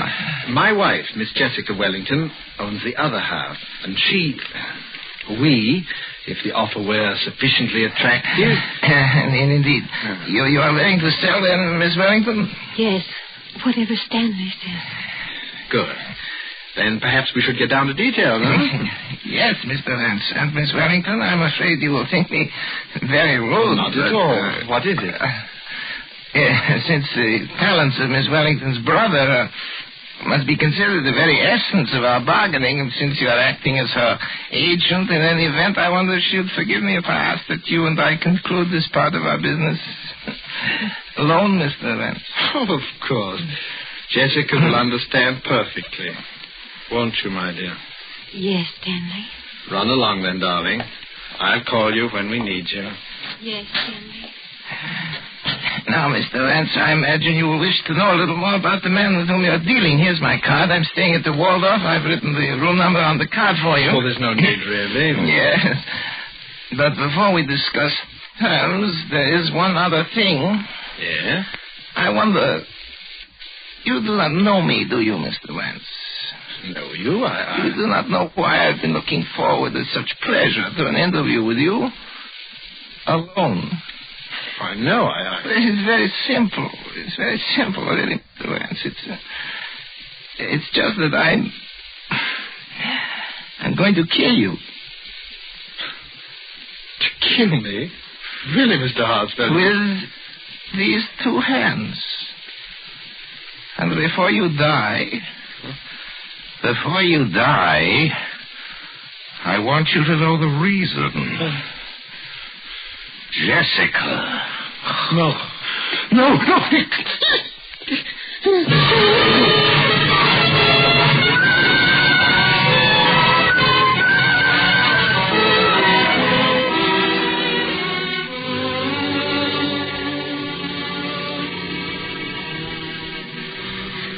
So you see, Ben, there is your murderer, Mr. Max Hartsfeld. And I hope you're duly grateful to him. An elusive fellow, Hartsfeld. The police have been trying to find him for 2 weeks. They never will. The left small fingerprints, you see. He always kept his gloves on. It's an eccentricity. Wait a minute. Do you mean you? My dear Mutton. My dear Muttonhead. Listen, darling, the whole thing's perfectly clear. It's as plain as the putty nose on Max Hartsfeld's face. I still can't get it into my head. Benjamin, if you don't know who Max Hartsfeld is by now, you are the only person within the sound of my voice who does not. You mean you impersonated... Then it wasn't Jessica. Jessica? She never could have done it. The girl has talent, but no genius. But Damon, murder. Murder, he says.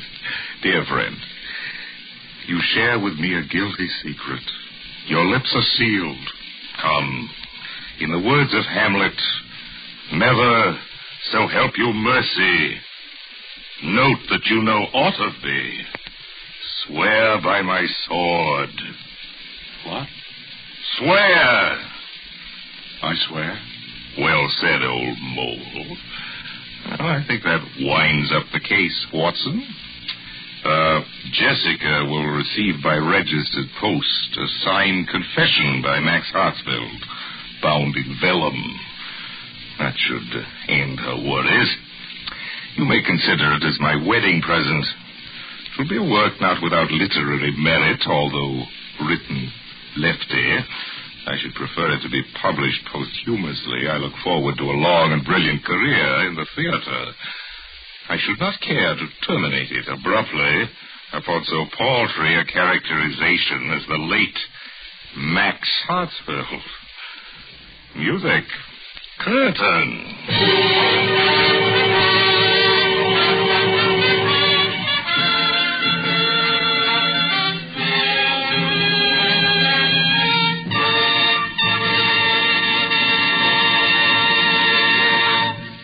And so closes The Dark Tower by Alexander Wolcott and George S. Kaufman, and starring Orson Welles. tonight's tale of Suspense. Suspense is produced and directed by William Spear. If we could bring to this microphone a man typical of all Roma wine dealers, this is what he might tell you. I sell a lot of the good Roma wines. They are, you know, America's largest selling wines. My Roma wine customers, I've noticed, are sociable people who enjoy entertaining friends. Talking with me, they give a lot of credit for the success of their entertaining to the enjoyable Roma wines they serve. They're thrifty people, too, these buyers of Roma wines. What else could offer so much enjoyment for so little cost? Only pennies a glass by actual check. Now, that doesn't leave much for me to add, except this, perhaps. If you are not already one of the millions enjoying Roma wines regularly, make your own taste test of any of Roma wine's many different taste-delighting California wine types, such as the delicious tangy Roma Sherry, or the hearty Roma Burgundy, or the sweeter, heavier Roma Port, and discover for yourself why Roma wines are winning international praise, voiced in this phrase: Roma wines are truly magnificent. Let me repeat the name: R-O-M-A, Roma wines, made in California for enjoyment throughout the world. This is Orson Welles, ladies and gentlemen. Next week's Suspense will, as is its policy from time to time, do the unexpected in the way of casting. Because you're going to hear the country's leading comic juvenile, Mr. Eddie Bracken, as a dramatic actor. I look forward to hearing that. I know you do, too. Insure your baby's future by insuring your country's future. Buy war bonds for your baby today. Don't forget, then, next Thursday, same time, you will hear Eddie Bracken in Suspense. Presented by Roma Wines. R-O-M-A, made in California for enjoyment throughout the world. This is CBS, the Columbia Broadcasting System.